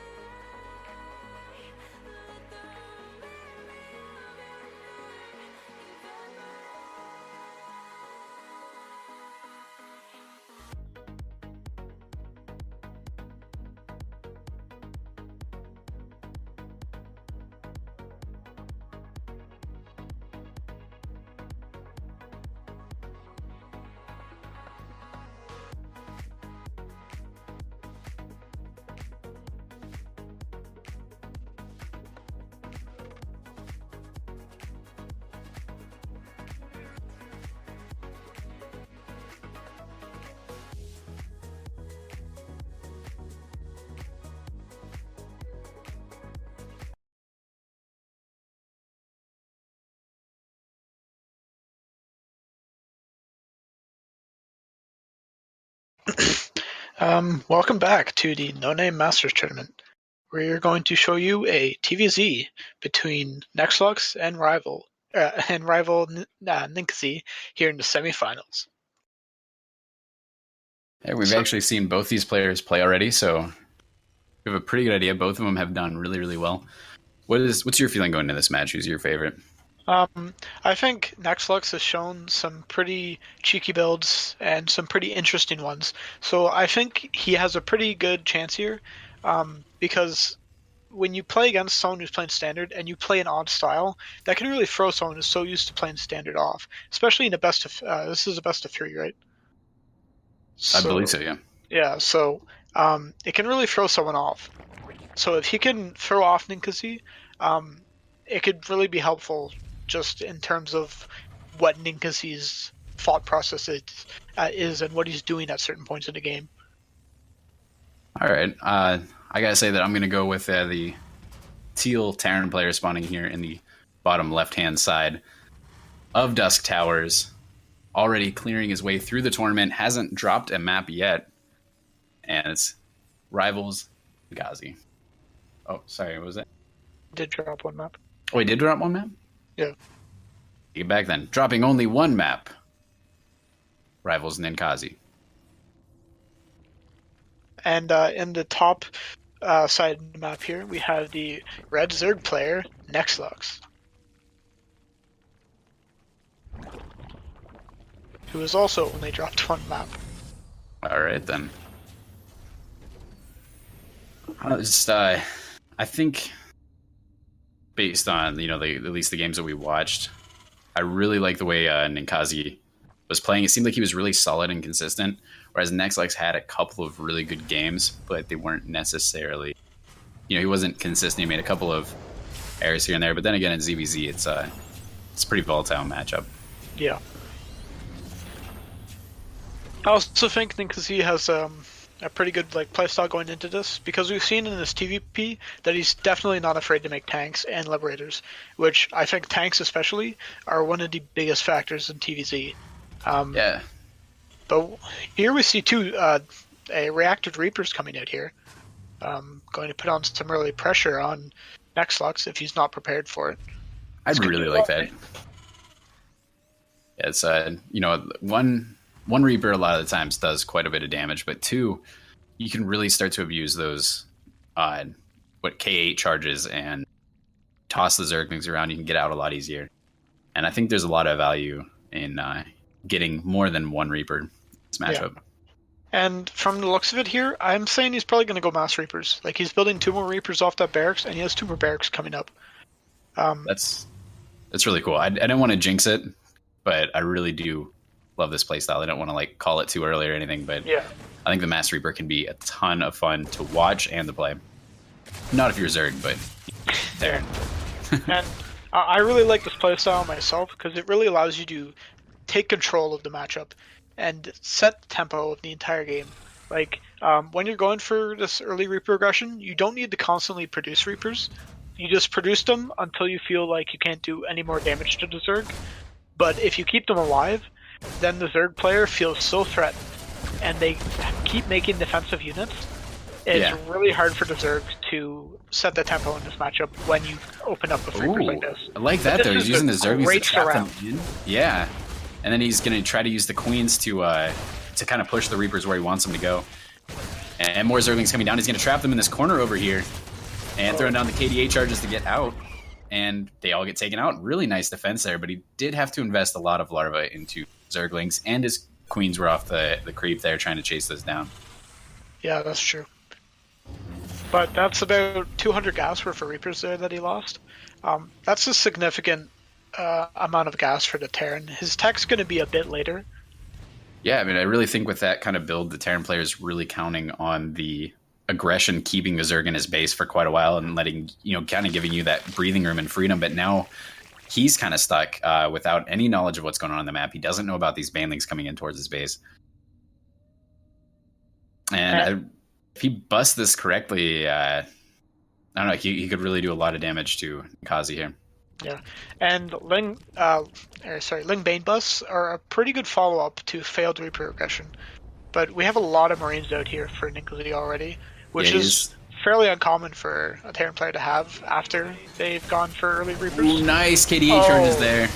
That was... And the wall is broken, but there's nothing to follow. Well, okay, I guess there's quite a few links to follow it up. But I don't think there's enough, though, against these. He's going to have to go for SCV kills. Already evacuating the natural. Ninkazi's going to pull his SCVs back into his main.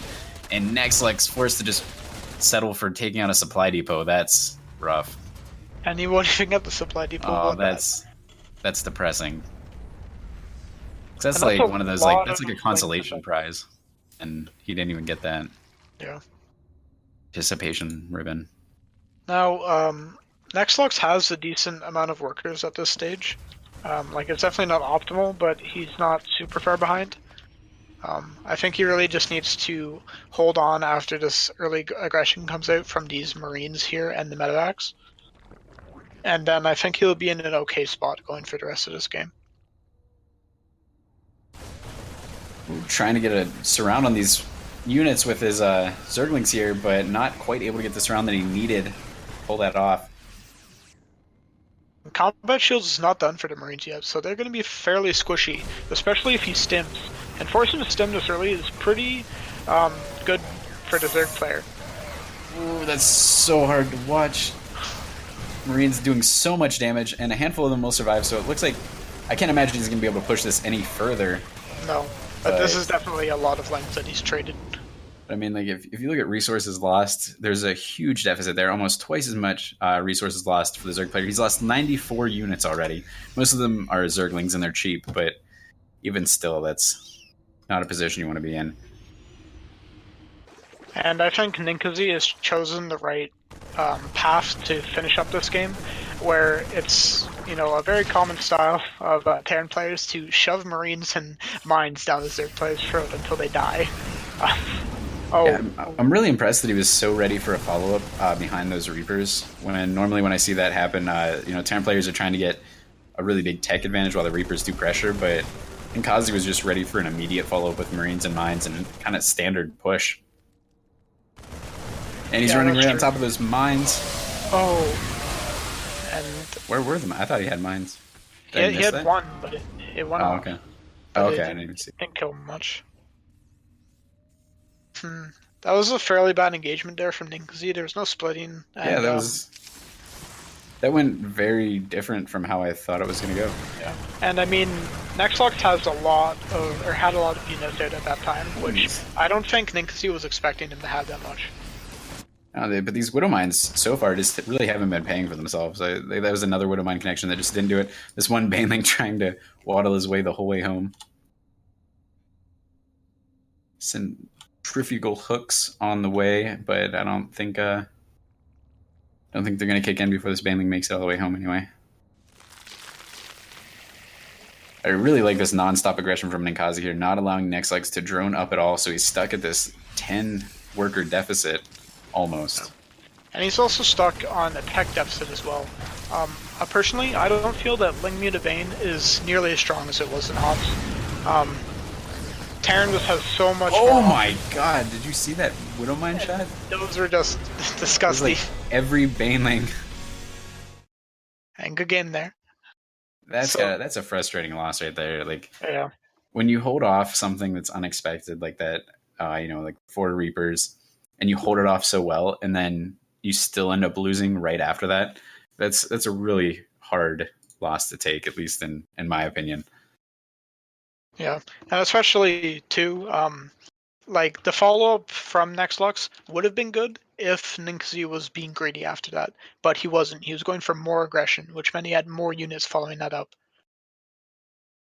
Yeah, I mean, like, that's once Terran hit these certain timings, they're somewhat all in. Like, they're not going to advance their tech anymore, but they can just keep streaming units across the map, and it plays almost like Zerg used to back in like Wings of Liberty. Yeah.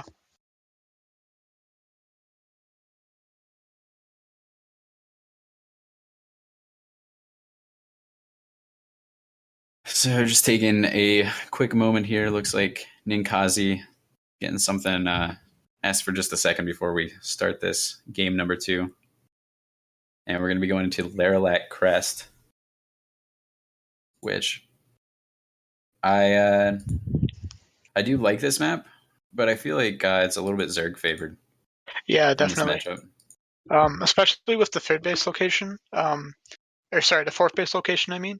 It's very hard for Terran generally to get off 3 bases, but this map especially, like, it's just so open and so easy for counterattacks that the Terran will probably be forced into either a 2 base or a 3 base sort of like, non-stop push.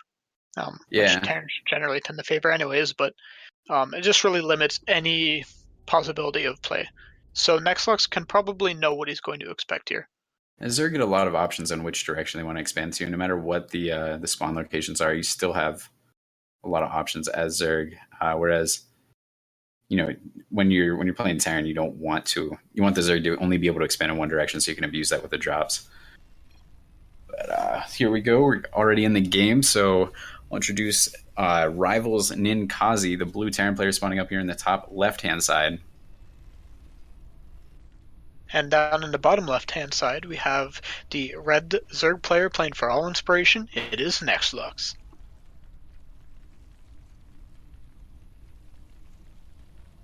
And so Nexlux, do you think he's going to change up his build based on what happened last game at all? I think if he wanted to go, a more standard build, or, stay a standard build, this is definitely a good map for it. But as we've seen before, he does like to play a bit cheeky. Right. But I think this is definitely a map where, as a Zerg player, you want to play nice and standard, because it's just a map where the Terran is the one who's trying to make things happen, because this is fairly Zerg favored. So he's going to go for a quick expand there before his pool. But I think last game perhaps he dedicated a little bit too much to all those Zerglings to try to take out those 4 Reapers. Perhaps he thought it was going to be a mass Reaper build as well, so he was kind of just over preparing for it. And then his counterattack just wasn't able to make anything happen. He spent a lot of Banelings taking out those 2 supply depots, and then he rushed in all the Zerglings because he felt like he had to make something happen. And then I think from there it was just, he just wasn't able to catch back up. Yeah, that's exactly it. We have 1 Reaper coming out, and he has seen the Overlord now from Nexlux, so he should know exactly where his opponent is spawning. Yeah, there you go. He changed his rally point, and he's going to send it south. He brings his scouting SCV home. And the Overlord should at least get to see this Reaper coming out, so he knows that it's not going to be that reactored Reaper like we had last game. Yeah, he is following this up with another Reaper, but which is very similar to Hot Style TVZ. We might even see a factory here with Hellions coming up. I'm not sure what style Ninkazi prefers to play, but there's a lot of different sort of tech routes that the Terran can go on to after the early game against Zerg. And there goes. So far, this is looking very, very standard, where the Reaper just runs around, tries not to die, and just annoys the Zerg player, looks for openings. So far, Nexlex handling it very well, keeping the Reaper from touching any drones, which is the ultimate goal until your queens can get out and really shut that down. And we have here a quick 3 CCs coming out for Ninkazi. It's very greedy, especially off after only having 1 barracks. If Nexlox had decided to go for some sort of Roach Ravager timing this game, he probably could have just won straight out. I'm thinking maybe after last game, Ninkazi feels comfortable with this because he's going to have 2 Reapers now, so he's going to poke in there. And last game we saw that after Nexlex took out the Reapers, he did this big counterattack, and it failed horribly. So I think I don't think Nexlex is going to be quite as willing to do a big counterattack this time, and perhaps Ninkazi is reading into that. Yeah, that's a good point. Oh, even taking it that creep tumor. This is a nice pickup. It's nice if you can delay the creep spread, especially this early on when that queen energy is at a premium. So he does want to start using that for injects, and so now he's forced to choose whether he wants to try to get that creep spread back on track or whether he wants to get back into production. We do have quite a few Roaches and Lings coming out, so it looks like Nexlex does want to put on a little bit more pressure once again. Yeah. You just keep them in the middle of the map for now. There they head out. Yeah, I think he's being very careful not to run the Zerglings in by themselves. He wants to make sure that these slow Roaches are with him. And I like how Ninkazi's getting a bunker here. I'm not sure if he spotted units coming across the map, but regardless, it's just a very good play for the Terran to make a bunker. Ooh, and he gets the Zerglings around the bunker, so the bunker actually not going to do much for help there. Oh, and suddenly this is looking really, really bad for Ninkazi. Getting a lot of SCV kills already. 4 have fallen, and more will follow shortly. Roach is moving up the ramp, going to break down this wall, and like you pointed out earlier, there just wasn't a lot of production facilities waiting at home, so he's just now starting to get units out, and I think it's too late. The wall's already down. Not pulling any SCVs to try to repair that. And now that Nexlex is just hovering over the production facilities of Terran, Terran will never be able to establish a decent, it's going to be nearly impossible to make any kind of stand here. SCV's fighting the Zerglings, and he's losing a lot of workers. Even if somehow, Nexlex decided that he wasn't going to make this happen and went home, he'd still be in a great spot. So yeah, the workers even getting surrounded, and there's a quick game number 2. Good game. A harsh punishment for a greedy Terran player that game.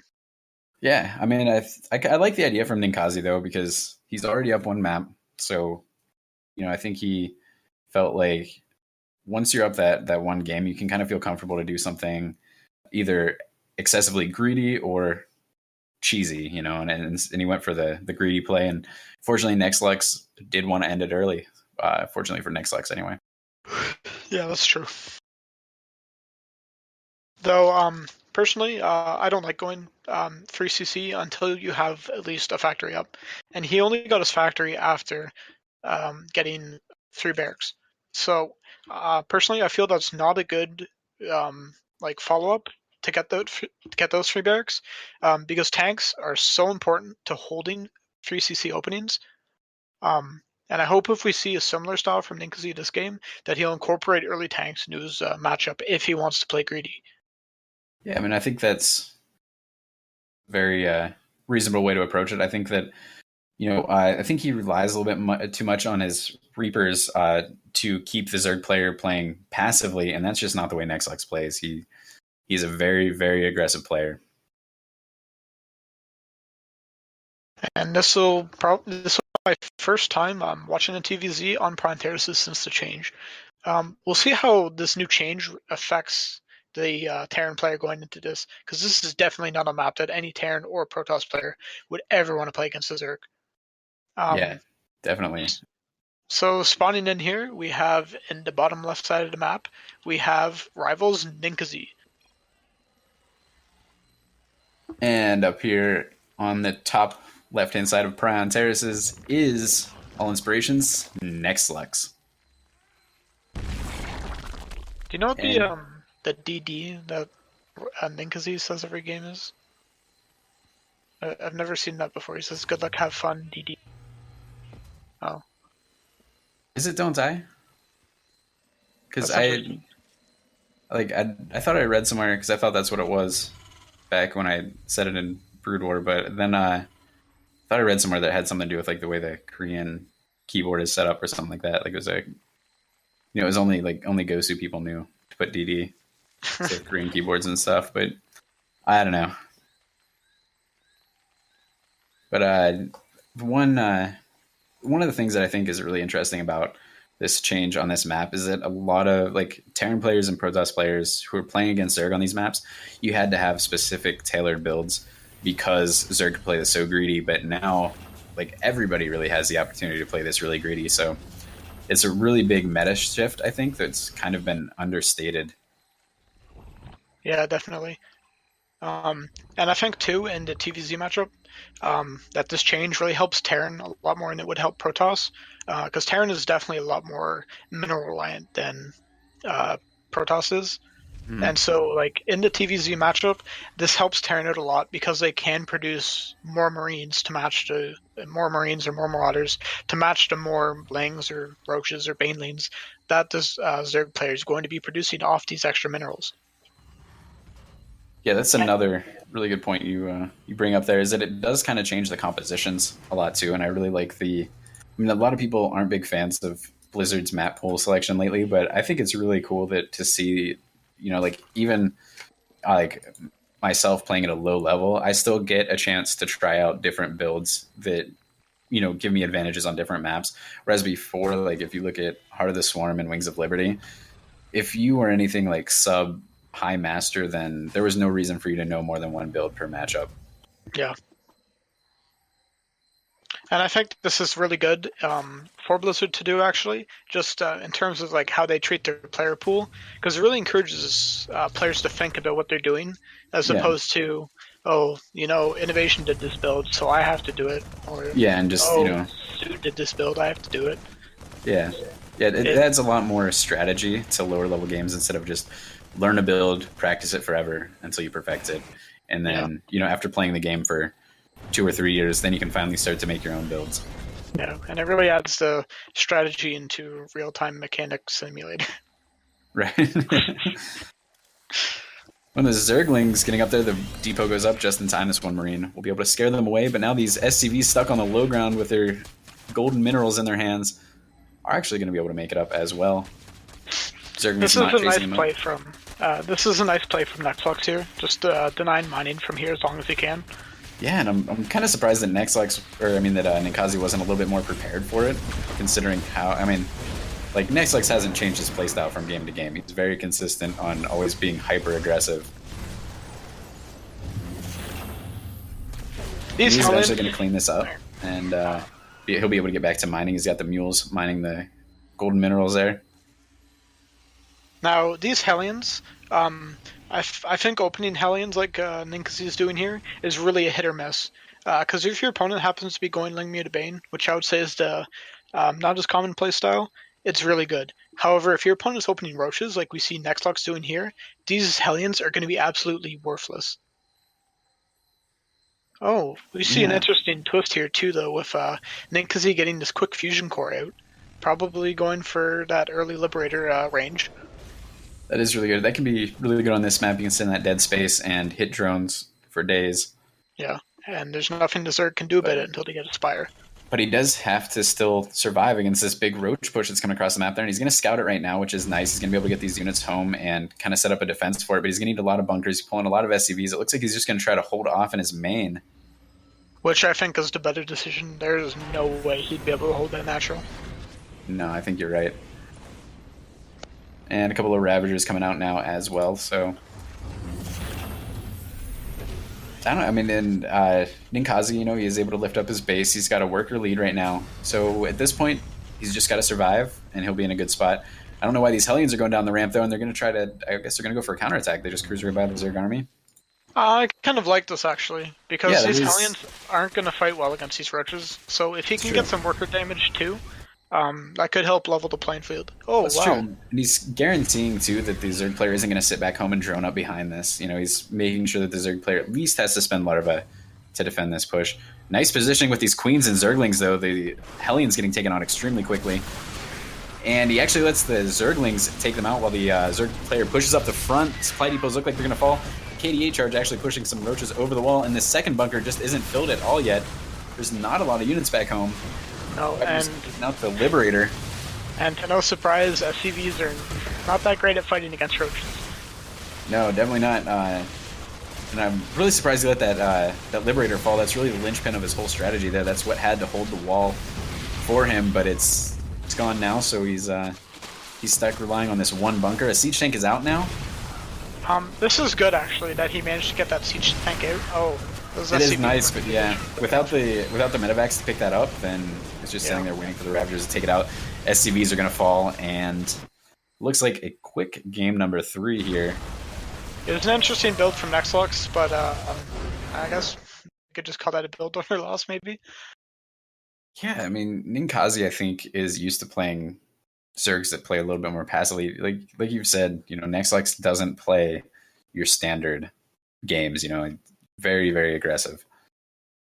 And I don't think he's intimidated by a lot of the moves that a lot of Zerg players are intimidated by. Like when you see a lot of Reapers or Hellions come out, generally Zerg tend to stay back in their base and play passively, whereas Nexlux just puts a couple of queens in the ramp and figures he can end the game now. But that Ninkasi's not out of it. He's going to go into the losers bracket now, and he's going to be able to play for a chance to move back up and face Nexlux again in the grand finals. I will have Ninkasi versus Pikir.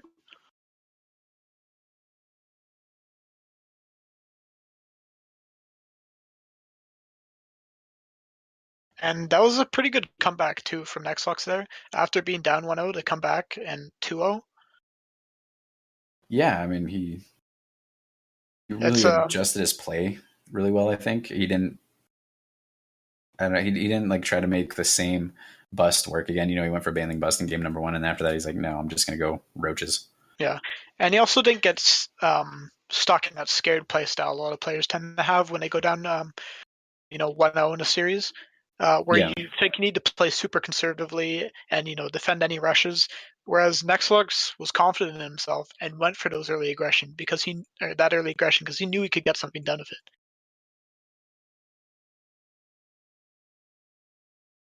Yeah, he did a really good job. Didn't get psyched out by those kind of best of 3 traps that you can set for yourself mentally. Gonna have another TBZ here. Now Pikir beat Blaze Adam 2-0. I'm not sure what race Blaze Adam plays. We didn't get to cast one of his matches. No, we didn't get to see any games from him, unfortunately.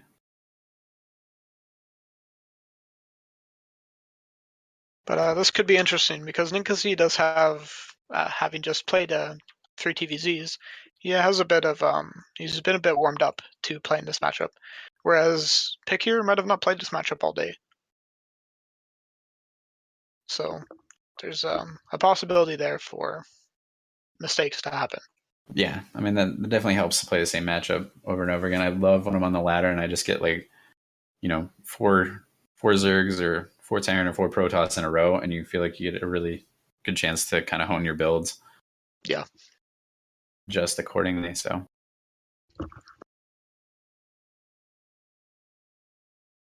And Pikir's sorry, go ahead. Pikir's fairly similar from what we've seen to Nexlux in the terms that they're both pretty aggressive. So this series could have been very much like the last series we discussed.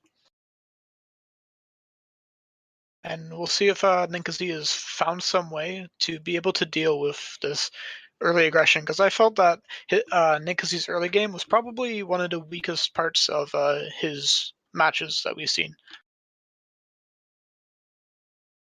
All right, so it looks like we're going to do Prion Terraces for the first match and then Dusk Towers for the second map.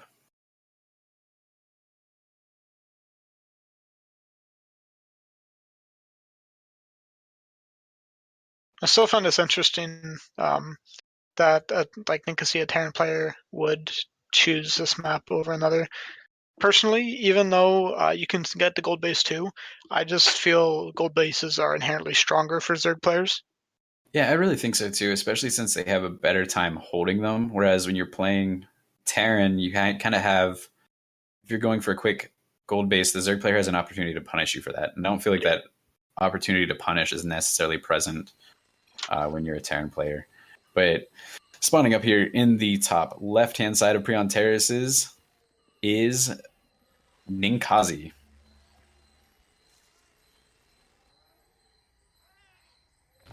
And spawning down here in the bottom is our purple Zerg player, Pikyur.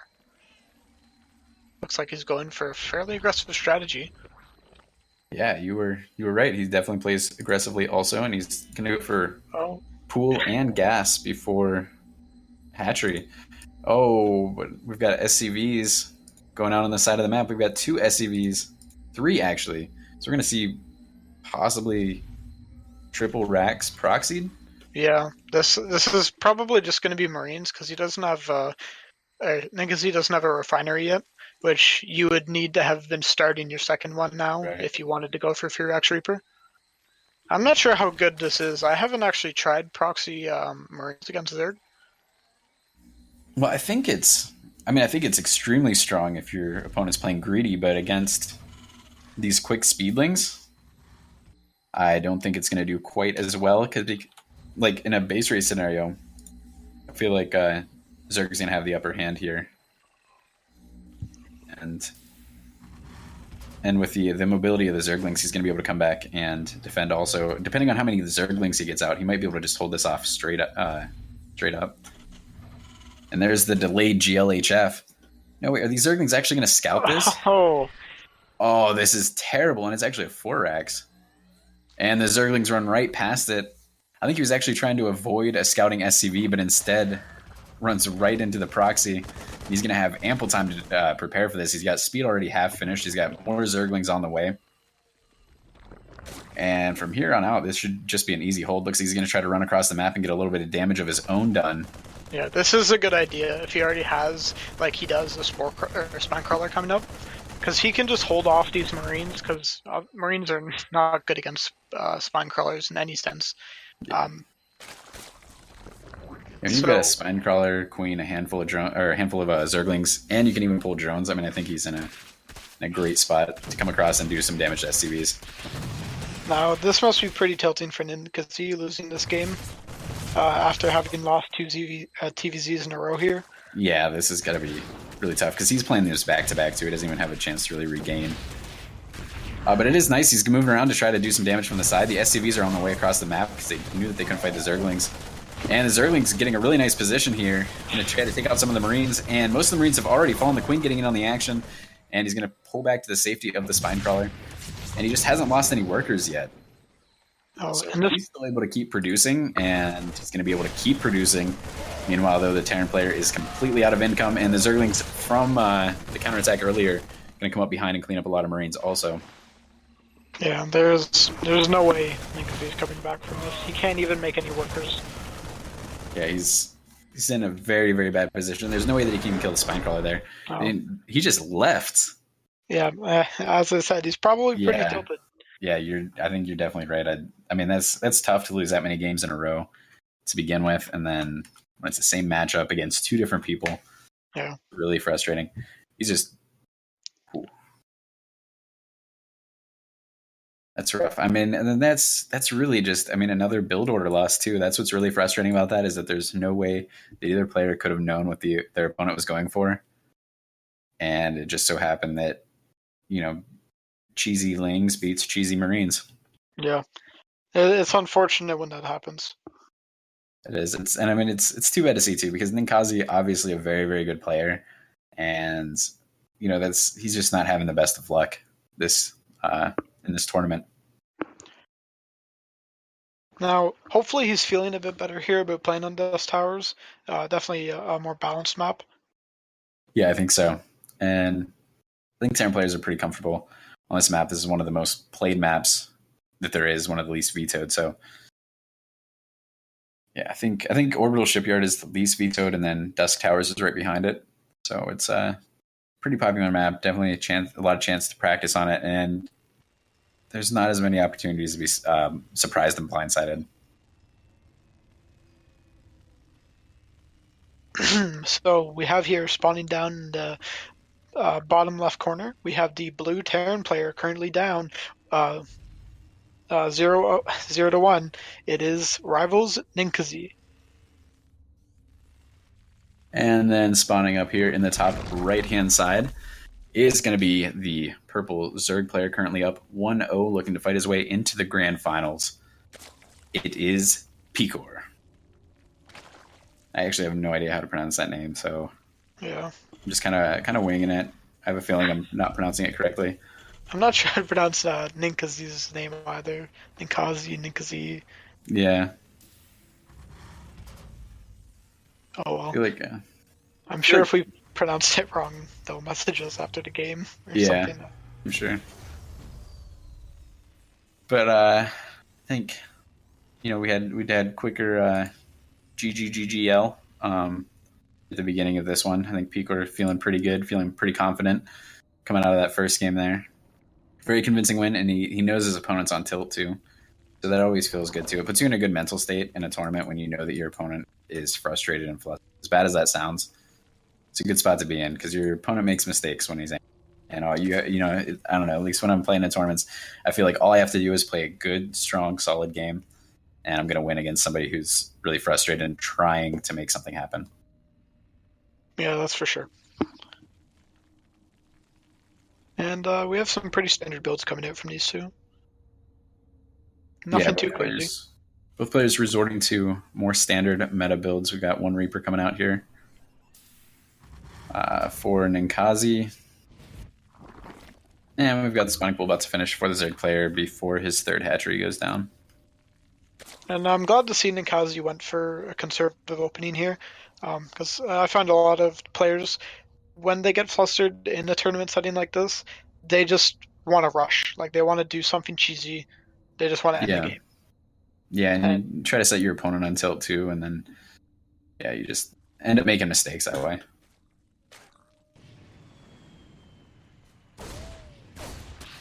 And the Reaper poking in here. You're going to try to pick off one of the Zerglings, but nice pullback there. And looks like he will lose one Zergling, though.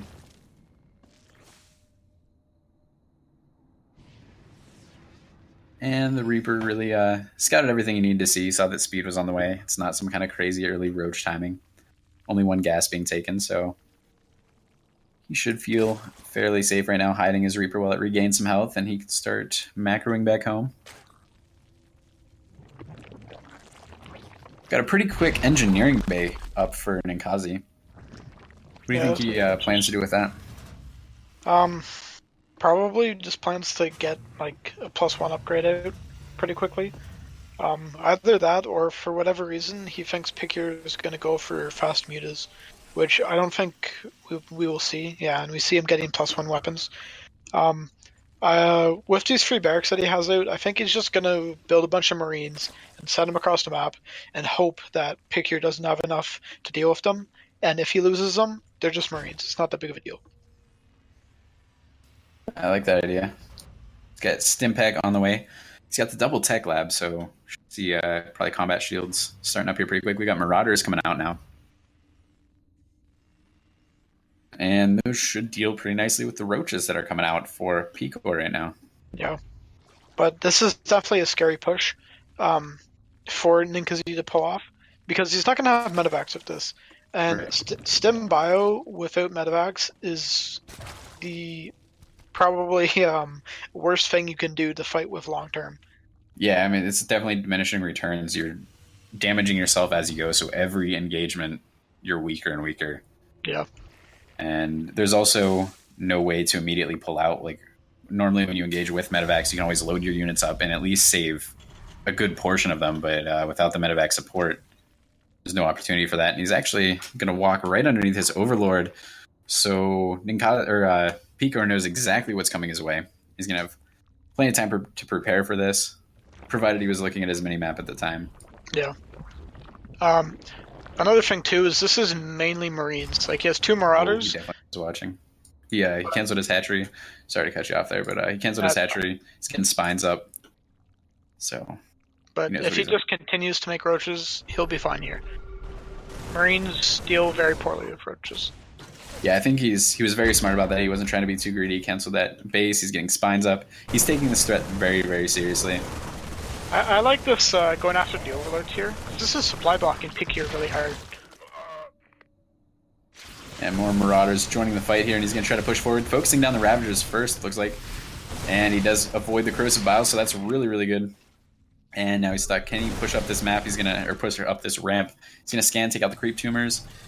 And it looks like he's going to wait for reinforcements before he tries to push up and do a lot more damage. And nice timing there while one of the Spine Crawlers is relocating, pushing forward through the Corrosive Bile, and he's going to start trying to focus down some of these roaches. Spine Crawler falls, and it looks like he should be able to pull this off here. Orion's just constantly streaming across the map. The drone's being forced to be pulled off the line. And so many drones falling right now. This is a very nice technical push here from Ninkazi. Taking out quite a lot of drones. He's killed. He's canceled a 3rd hatch. He's going to lose all these units eventually, but I think it was worth it. Like, it's just bio. So, like, it's very easily replaced. You should probably not have all these units streaming across the map. He's just got to turn these forces around. He's got his own command center about to finish back at his back in his base. He's leaving all these units just to stream across the map, though. There we go. He's going to pull them away now. But with the concussive shells, he can actually delay this push for a little bit if I micros it properly. But there is a Marauder, so that won't be happening anymore. It looks like he is just trying to delay the push as long as possible. So he keeps his units, even though he can't win a straight up fight, he can keep poking at them as they try to move across the map, and that buys him time to get medevacs and tanks out back home. A few more Ravagers morphing in, and this army of Picor is just not looking that intimidating. I think just one siege tank in the mix with some medevacs should be enough to absolutely demolish this force. Yeah. Like, not only did Ninkazi do a decent amount of economic damage with that push, but canceling that 3rd hatch really cuts down on the amount of total larvae available for the Zerg player to use. So any follow-up push will definitely be a lot stronger. Definitely. We see Gotta pause here. Tactical pause coming down. There's nothing too bad going on. Got there we go. He had to get his game face ready. Probably had to sit up straight in his chair so he can come in here. Probably taking a sip of his energy drink. Mentally preparing for this big engagement. And he's focusing down the Ravagers extremely quickly, but it doesn't look like he has quite enough to deal with all the roaches, and he's going to load the rest of his units up in the medevac and send him back home. I don't think that was a great move for Ninkazi to do. I think he should have just waited, because he has a tank on the way. Yeah, if he would have waited just a few more seconds, he would have had that tank support. Yeah. And a big part of this matchup, I find, is not the bio doing damage, but the tanks. Like, it's almost like you're playing mech now with the tanks. Like, you need to keep your tank count up, and just use the bio to soak damage for you. Right, yeah. And I also like that Ninkazi's adding in Marauders in the mix here. I see a lot of Terran players just only making Marines, and I think that's not the thing to do. I think you need these Marauders because they tank more damage and do more damage to roaches. He's getting pushed back. We just see too many roaches. Nice shots coming down there from the tank, but not quite enough to keep this Zerg army at bay. And with those Corrosive Biles, he was able to push it back. Looks like the Terran player now retreating, but he does have his own 3rd base up, and that's always a comfortable position to be in when you've got 3 orbital commands versus 3 hatcheries. He's actually setting up, it looks like, to push once again, so he's going to kind of try to come up here. Both players going to meet in the middle of the map, and depends on how early we see these tanks drop, and there they go, boosting up to high ground. And what I really like about this map is this area here, you can get extremely tactical. There's so many small lanes to go through. There's multiple angles that you can hit from, and that one little hole in the middle really can add a lot of diversity to how these engagements play out. Yeah, that's definitely true. One thing I'm noticing here is Ninkazi's running very low on gas. Now, Terran is a lot more gas heavy with what he's doing, with all these tanks and medevacs. And so, if we have the production tab up, you can see that he's not making constant medevacs and he's not making constant tanks because he doesn't have the gas to support that. Now, if he gets the gases out of his third base going, then I think he's going to be in a pretty good position. Yeah, and I like that there. He's going for a big 5 medevac drop with a couple of tanks there. But then when he saw that it was scouted by the Overlord, he turned the tanks around, sent them back with his main army, excuse me, and has just a pretty standard 2 medevac drop now going into the main or possibly the natural.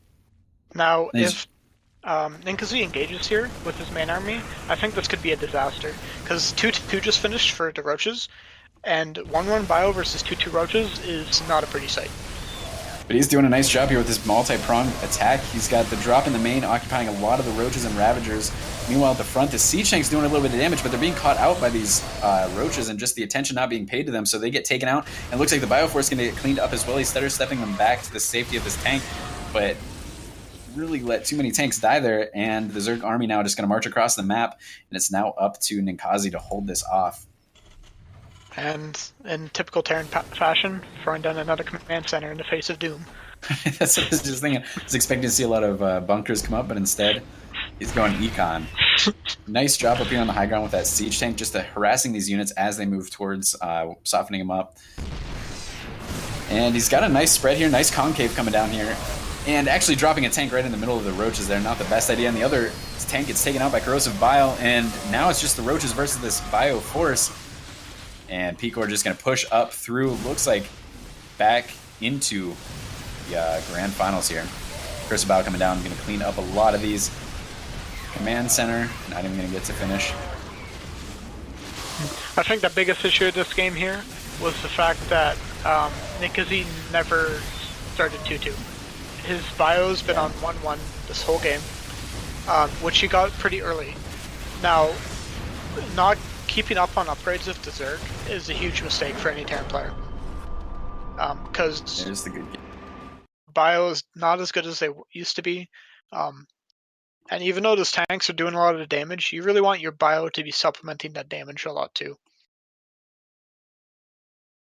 Those are some. They're good games. Yeah, I think Ninkasi just kind of, he was playing a little bit too aggressively, possibly because he was feeling on tilt, and he was really trying to push in there and make stuff happen, and he wasn't really paying as much attention to his siege tanks as he should have been, because the Roaches just walking on top of the tanks and killing them during a push like that is not ideal by any means. Definitely not.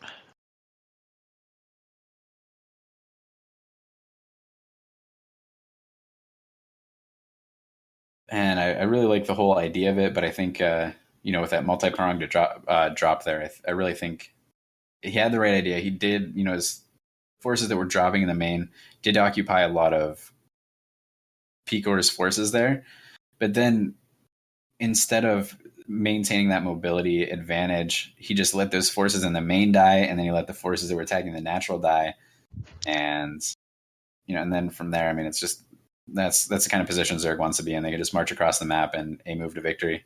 Yeah, I really feel like in that situation where the Zerg has so many Roaches that you don't feel comfortable attacking, you really just need to drop to buy time, not to distract. Like, obviously distracting while you attack is a good idea, but in that situation, I think he had too many Roaches for Ninkasi to deal with. So what I would have liked him to do was just use drops to keep Picure busy while he gets more siege tanks, while he gets more upgrades. But he just got tunnel vision, I think, in that part of the game. He felt he had to kill him. Yeah, I think you're absolutely right. I think that, and I thought that's what he was going to do. I thought he was going to try to poke up at the third, and he had enough medevacs to pick up all of his forces and send them home, but he just wasn't paying attention to them. I think he committed a little bit too much to that. Yeah, it just in the end didn't work out for him, and I think he was feeling a little bit frustrated. He wasn't just kind of on a losing streak there, so I don't think he was probably playing as well as he normally does in that kind of situation. Yeah. Now we're going to see another rematch here between Nexlux and Picure for the finals. All right, so this is going to be a best of 5.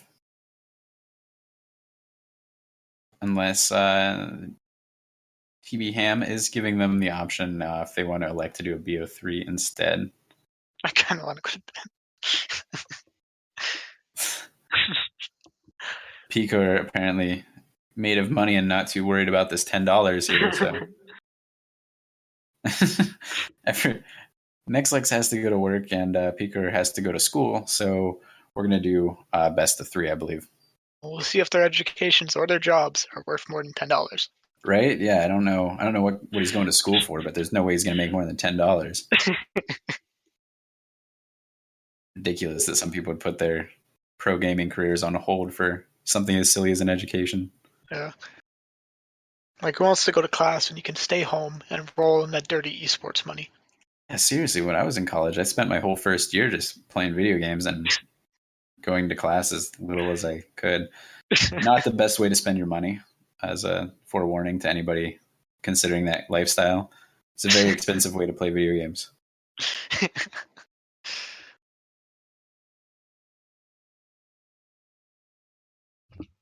All right, so I'm wondering too, since this is double elimination, a lot of the times, if you stay in the winners bracket the entire time, then you get an extra best of 3 if you lose. So no, we're not going to do that this time. Was what I was going to say. So it's just going to be a single best of 3, winner takes all. And Picor vetoed Prion Terraces because he doesn't want Nexlex to take the non-gold base like we saw in the It's very considerate of him.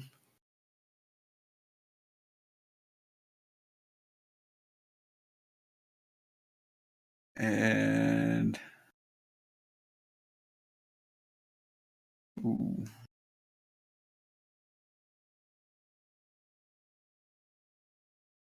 And TB Ham vetoing Ruins. We got Orena for map 1. So nice change of pace. And actually Nexlex and Pico are both agreeing that Orena should be the first map. So hopefully we'll see some really crazy cheese out of everybody. Well, I think they just want to go to bed. That's true. They're picking like the maps with like the stupidest rush distances. It's We're like gonna see some quick games here from both of them. This is like all random, all middle levels of gentleman's agreement to both go immediate spawning pool and just let the better micro win.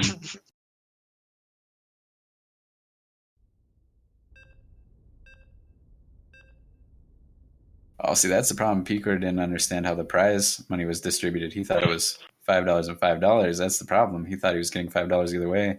But that's not the case. Nope. He gets nothing for his trouble if he drops this map. Well, or this series, I guess.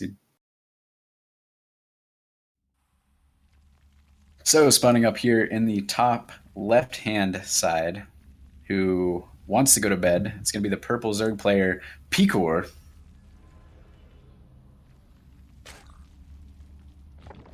And spawning down in the bottom left side of this map, someone who needs to go to work tomorrow, it is Nexlex. He's doing it for the working man. This is basically like old people versus young people then, so I've got to root for Nexlex, pulling it down for old people with jobs. And I guess since I'm young, I'll have to go with Picor. See, I'm fortunate. I broke my leg, so I don't go to work anymore, and I just work from home. So I wake up whenever I want, and I can cast games all night if I feel like it. That's the real meaning of being an adult, in my opinion. I have ice cream for breakfast when I want to. Truly the meaning of life. Yeah, which is nice, but sometimes it gives me acid reflux, and then I have to take my pills. But and actually going to see a hatchery out of Picor, so he's not too terribly concerned about getting to bed. But we do see a really quick spawning pool and Roach Warren coming out for Nexlex. It's interesting to me that he went for this quick spawning pool after they already played a very quick, very aggressive best of 3 earlier. Yeah. I don't know. Roach Warren coming down now for Picor as well. So Picor did get in there with his Overlord, and he sees that there's no expansion down for Nexlux. I don't think he's identified the type of aggression that's coming out yet, but he should have a pretty good idea considering he hasn't seen any Zerglings stream across the map yet. Yeah. We see Roaches on the production tab here for Nexlux. Probably going to be pulling those up and sending them over. And there goes the signature Burrow also, which did quite a good job last time we saw it used. Yeah, it was used very effectively.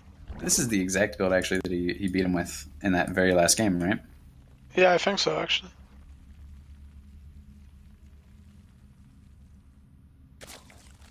So you're just going to get a lot of roaches up. And I feel like Picor is even less prepared for this than he was last time we watched this happen. He's only just now getting any units out at all. So it's 1 roach versus 4 right now. We're seeing a sport crawler come up. Oh, I guess because he knows about the burrow. Clever. Adapting. Yeah. I like it. So he's going to get the sport crawler up preemptively to prevent that advantage that arises from the burrow, and he's got a Ravager up as well. I'd like to see him use some of his drones to get some spine crawlers too. Yeah, I really think he's going to need some spine crawlers here. He doesn't have that big of a drone lead that I think he's going to be able to overwhelm. But although if Nexlux just moves his roaches around the base and lets them get picked off for free, this is quickly going to spiral out of control. Yeah, that was unfortunate there for Nexlux. I don't think he was expecting this many roaches to be out already. Yeah, I don't think so either. Ooh, one-shots that roach. Nice. And it is in range of that sport crawler, so everything's been picked off here. Just this one roach trying to make things happen in the back. I love the burrow micro. It's cute. And there's... he actually misses it with that corrosive bile. Unfortunate. Nexlux has accomplished very little damage with this build. And he's only down 3 workers, but he's also down a hatchery. So he really needs to get some more damage done, or else he's going to either straight up lose or be very behind in this game. Yeah, and I feel like this is a very lackluster push too, compared to what we saw last time. It seemed very crisp and precise, and this time it feels a little bit like he wants to go to bed. Yeah. And he does still have that roach in the main. He's got 1 kill on it so far, almost secured a second, and he's avoiding the sport crawlers nicely. He's doing some nice multi-pronged aggression, which he kind of has to do to pull himself back in. He's got a hatchery of his own on the way. And looks like he's going to send the bulk of his roaches home and just try to catch up economically.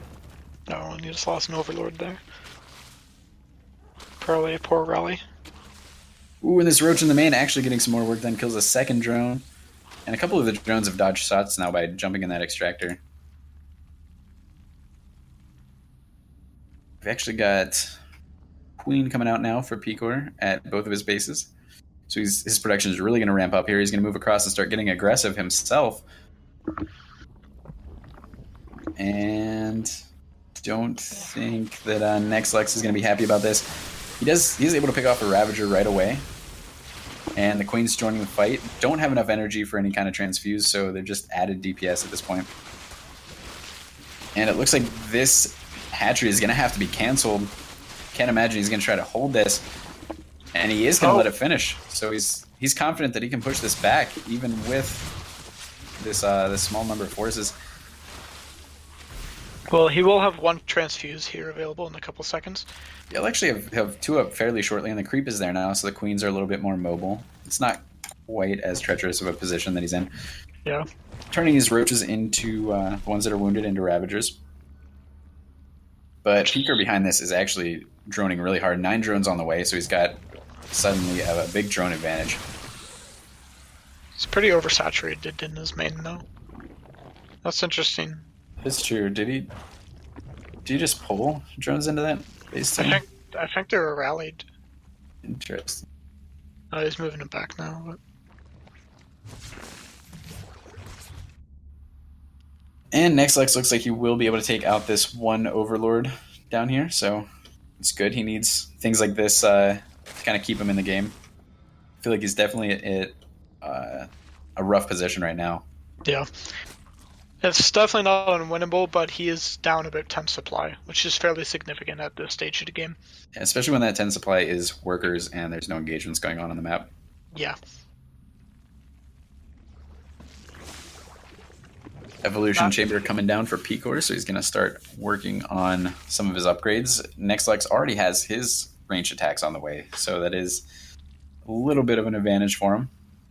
Whether or not he'll be able to hit a timing window with that remains to be seen.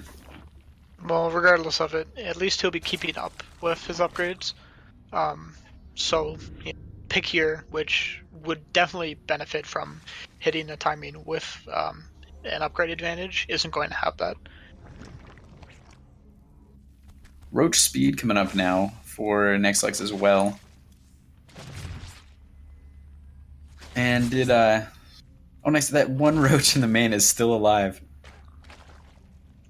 He's poking around with it, trying to get more work done. Well, That's he's really- going to be gone now. There it goes. MVP Roach gonna fall. Yeah, did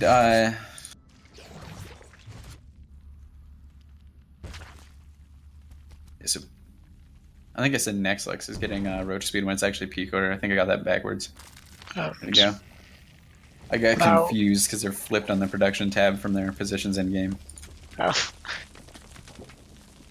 Well, Nexlex is getting the third hatchery. I really don't like this push out while he's getting the third Yeah. hatchery. Like especially on this map where around that choke, you can be so defensive. Like Yeah, that's he can make a do with a smaller amount of roaches defending that choke. yeah, I absolutely agree. I was gonna say the exact same thing. It's, Yeah, on this map, if you're gonna play greedy, just set up a nice choke or a nice contain outside of that choke. But instead, he's really trying to make something happen. He's losing a lot of forces here. Picor pushing forward. He's going to try to get us around, and he's not going to let these roaches escape. And all these queens, roaches, and ravagers are going to fall for Nexlex, and he's going to be in a very, very tough position to hold. He's scrambling to get out more forces, and he's going to have to try to use that choke now to his advantage. yeah, But it's going without to be any much harder to hold, Ravagers- especially with this roach speed out for Picor. He's just moving across the map so fast. He's definitely going to pick off this third, and I'm pretty sure he's going to be able to push up and end the game after that. Looks like that's what he's going to try to do anyway. He's just going to push his way into the natural here. Yeah, I think we had a bit of mixed intentions here from Nexlex. We wanted Yeah, to get ahead that's- economically, but when Yeah. they're trying to get ahead army-wise too. Yeah, I think he was a little bit behind to begin with, and then he tried to push, like, he tried to be aggressive and expand at the same time, and that's Yeah, doesn't usually work in ZVZ. Picor going to keep pushing forward and take out the rest of the forces of Nexlex, and Nexlex will tap out. And that puts Picor up 1-0 in this best of 3. He's potentially one game away from taking home $10. And he can spend that at lunch tomorrow while he goes to school.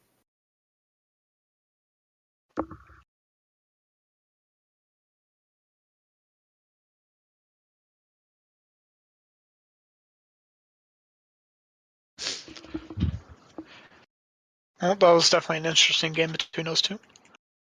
And what's interesting too is if you look at army value, up until when Nexlex tried to push out there, they were exactly even in army supply. He just tried to push up a ramp against spines and a concave, and they lost it for himself. He was awfully behind in resource collection rate the entire game, but I think he could have come back there from that by having that third hatchery up.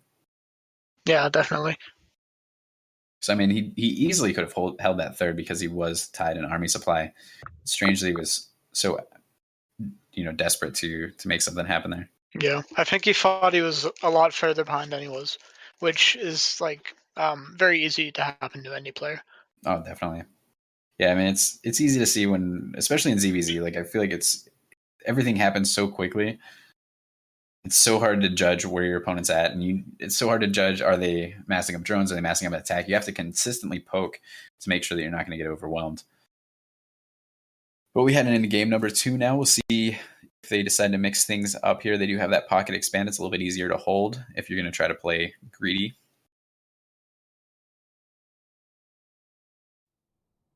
And getting right into the introduction, spawning down here on the bottom left-hand side of Dusk Towers. Purple Zerg player, up a 1-0, Picor. And up in the top, we have the red Zerg player, going for a spawning pool first, it is Nexlux. It's interesting. Peeker is going for this quick extractor play Yeah, like so- we saw before. Yeah, but Nexlux was the one that did this before. That's interesting. Yeah, and it didn't turn out so well for him. So we'll see if Peeker knows how to do it. He canceled a larva there. There was an overlord. Which is interesting because he needs one. Yeah, you're gonna need an overlord soon. Like there he goes. Now he's getting an overlord again. It's just gonna be later now. I think he just wanted the 100 minerals to get his spawning pool up quicker. Yeah. Which That's is weird, interesting. It's weird already to waste pretty that far larva. behind. Yeah. It's behind, and larva is so valuable at this stage of the game too. The cancel is so hard on your economy. He's actually Nexlex really wants to get to bed. He's pulling all of his drones with his Zerglings. Naniwa style. Wow, he's done playing for the night apparently. And he won't even have speed for this. Or ever. So He's not even taking like a cheeky path to try to avoid the overlords. He's just gonna march right underneath them. well, This is so silly. I think he's hoping that the fear of seeing these drones come across the map in Peeker will give him an advantage.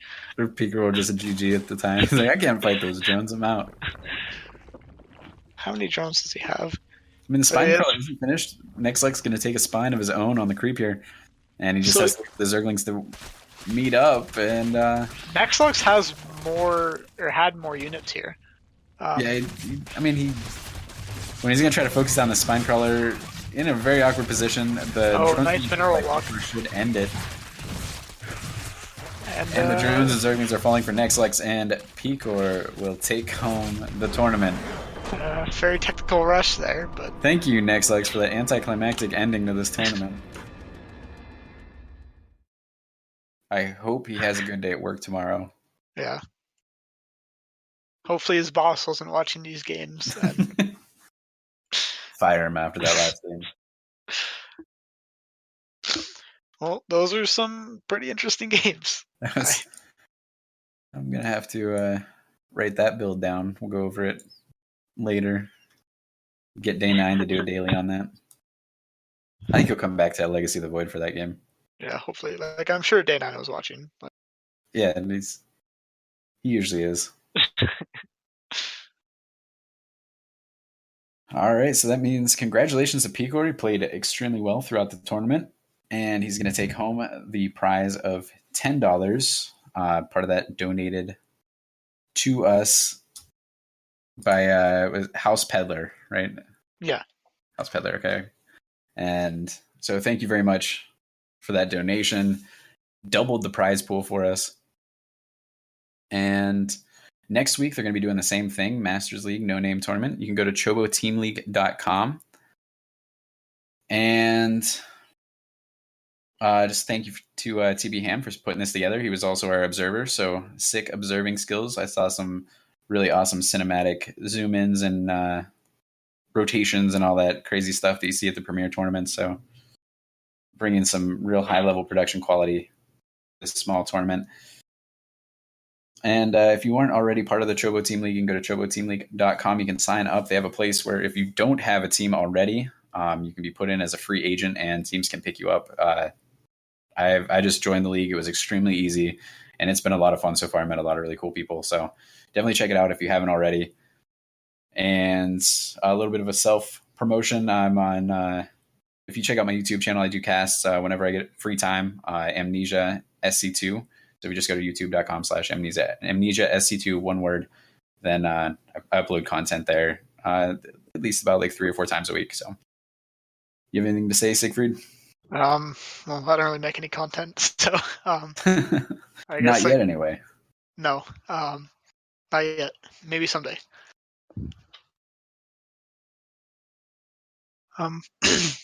So that's it, basically. All right. Thank you guys for joining us. It's been a lot of fun. And hopefully we'll see you guys next week.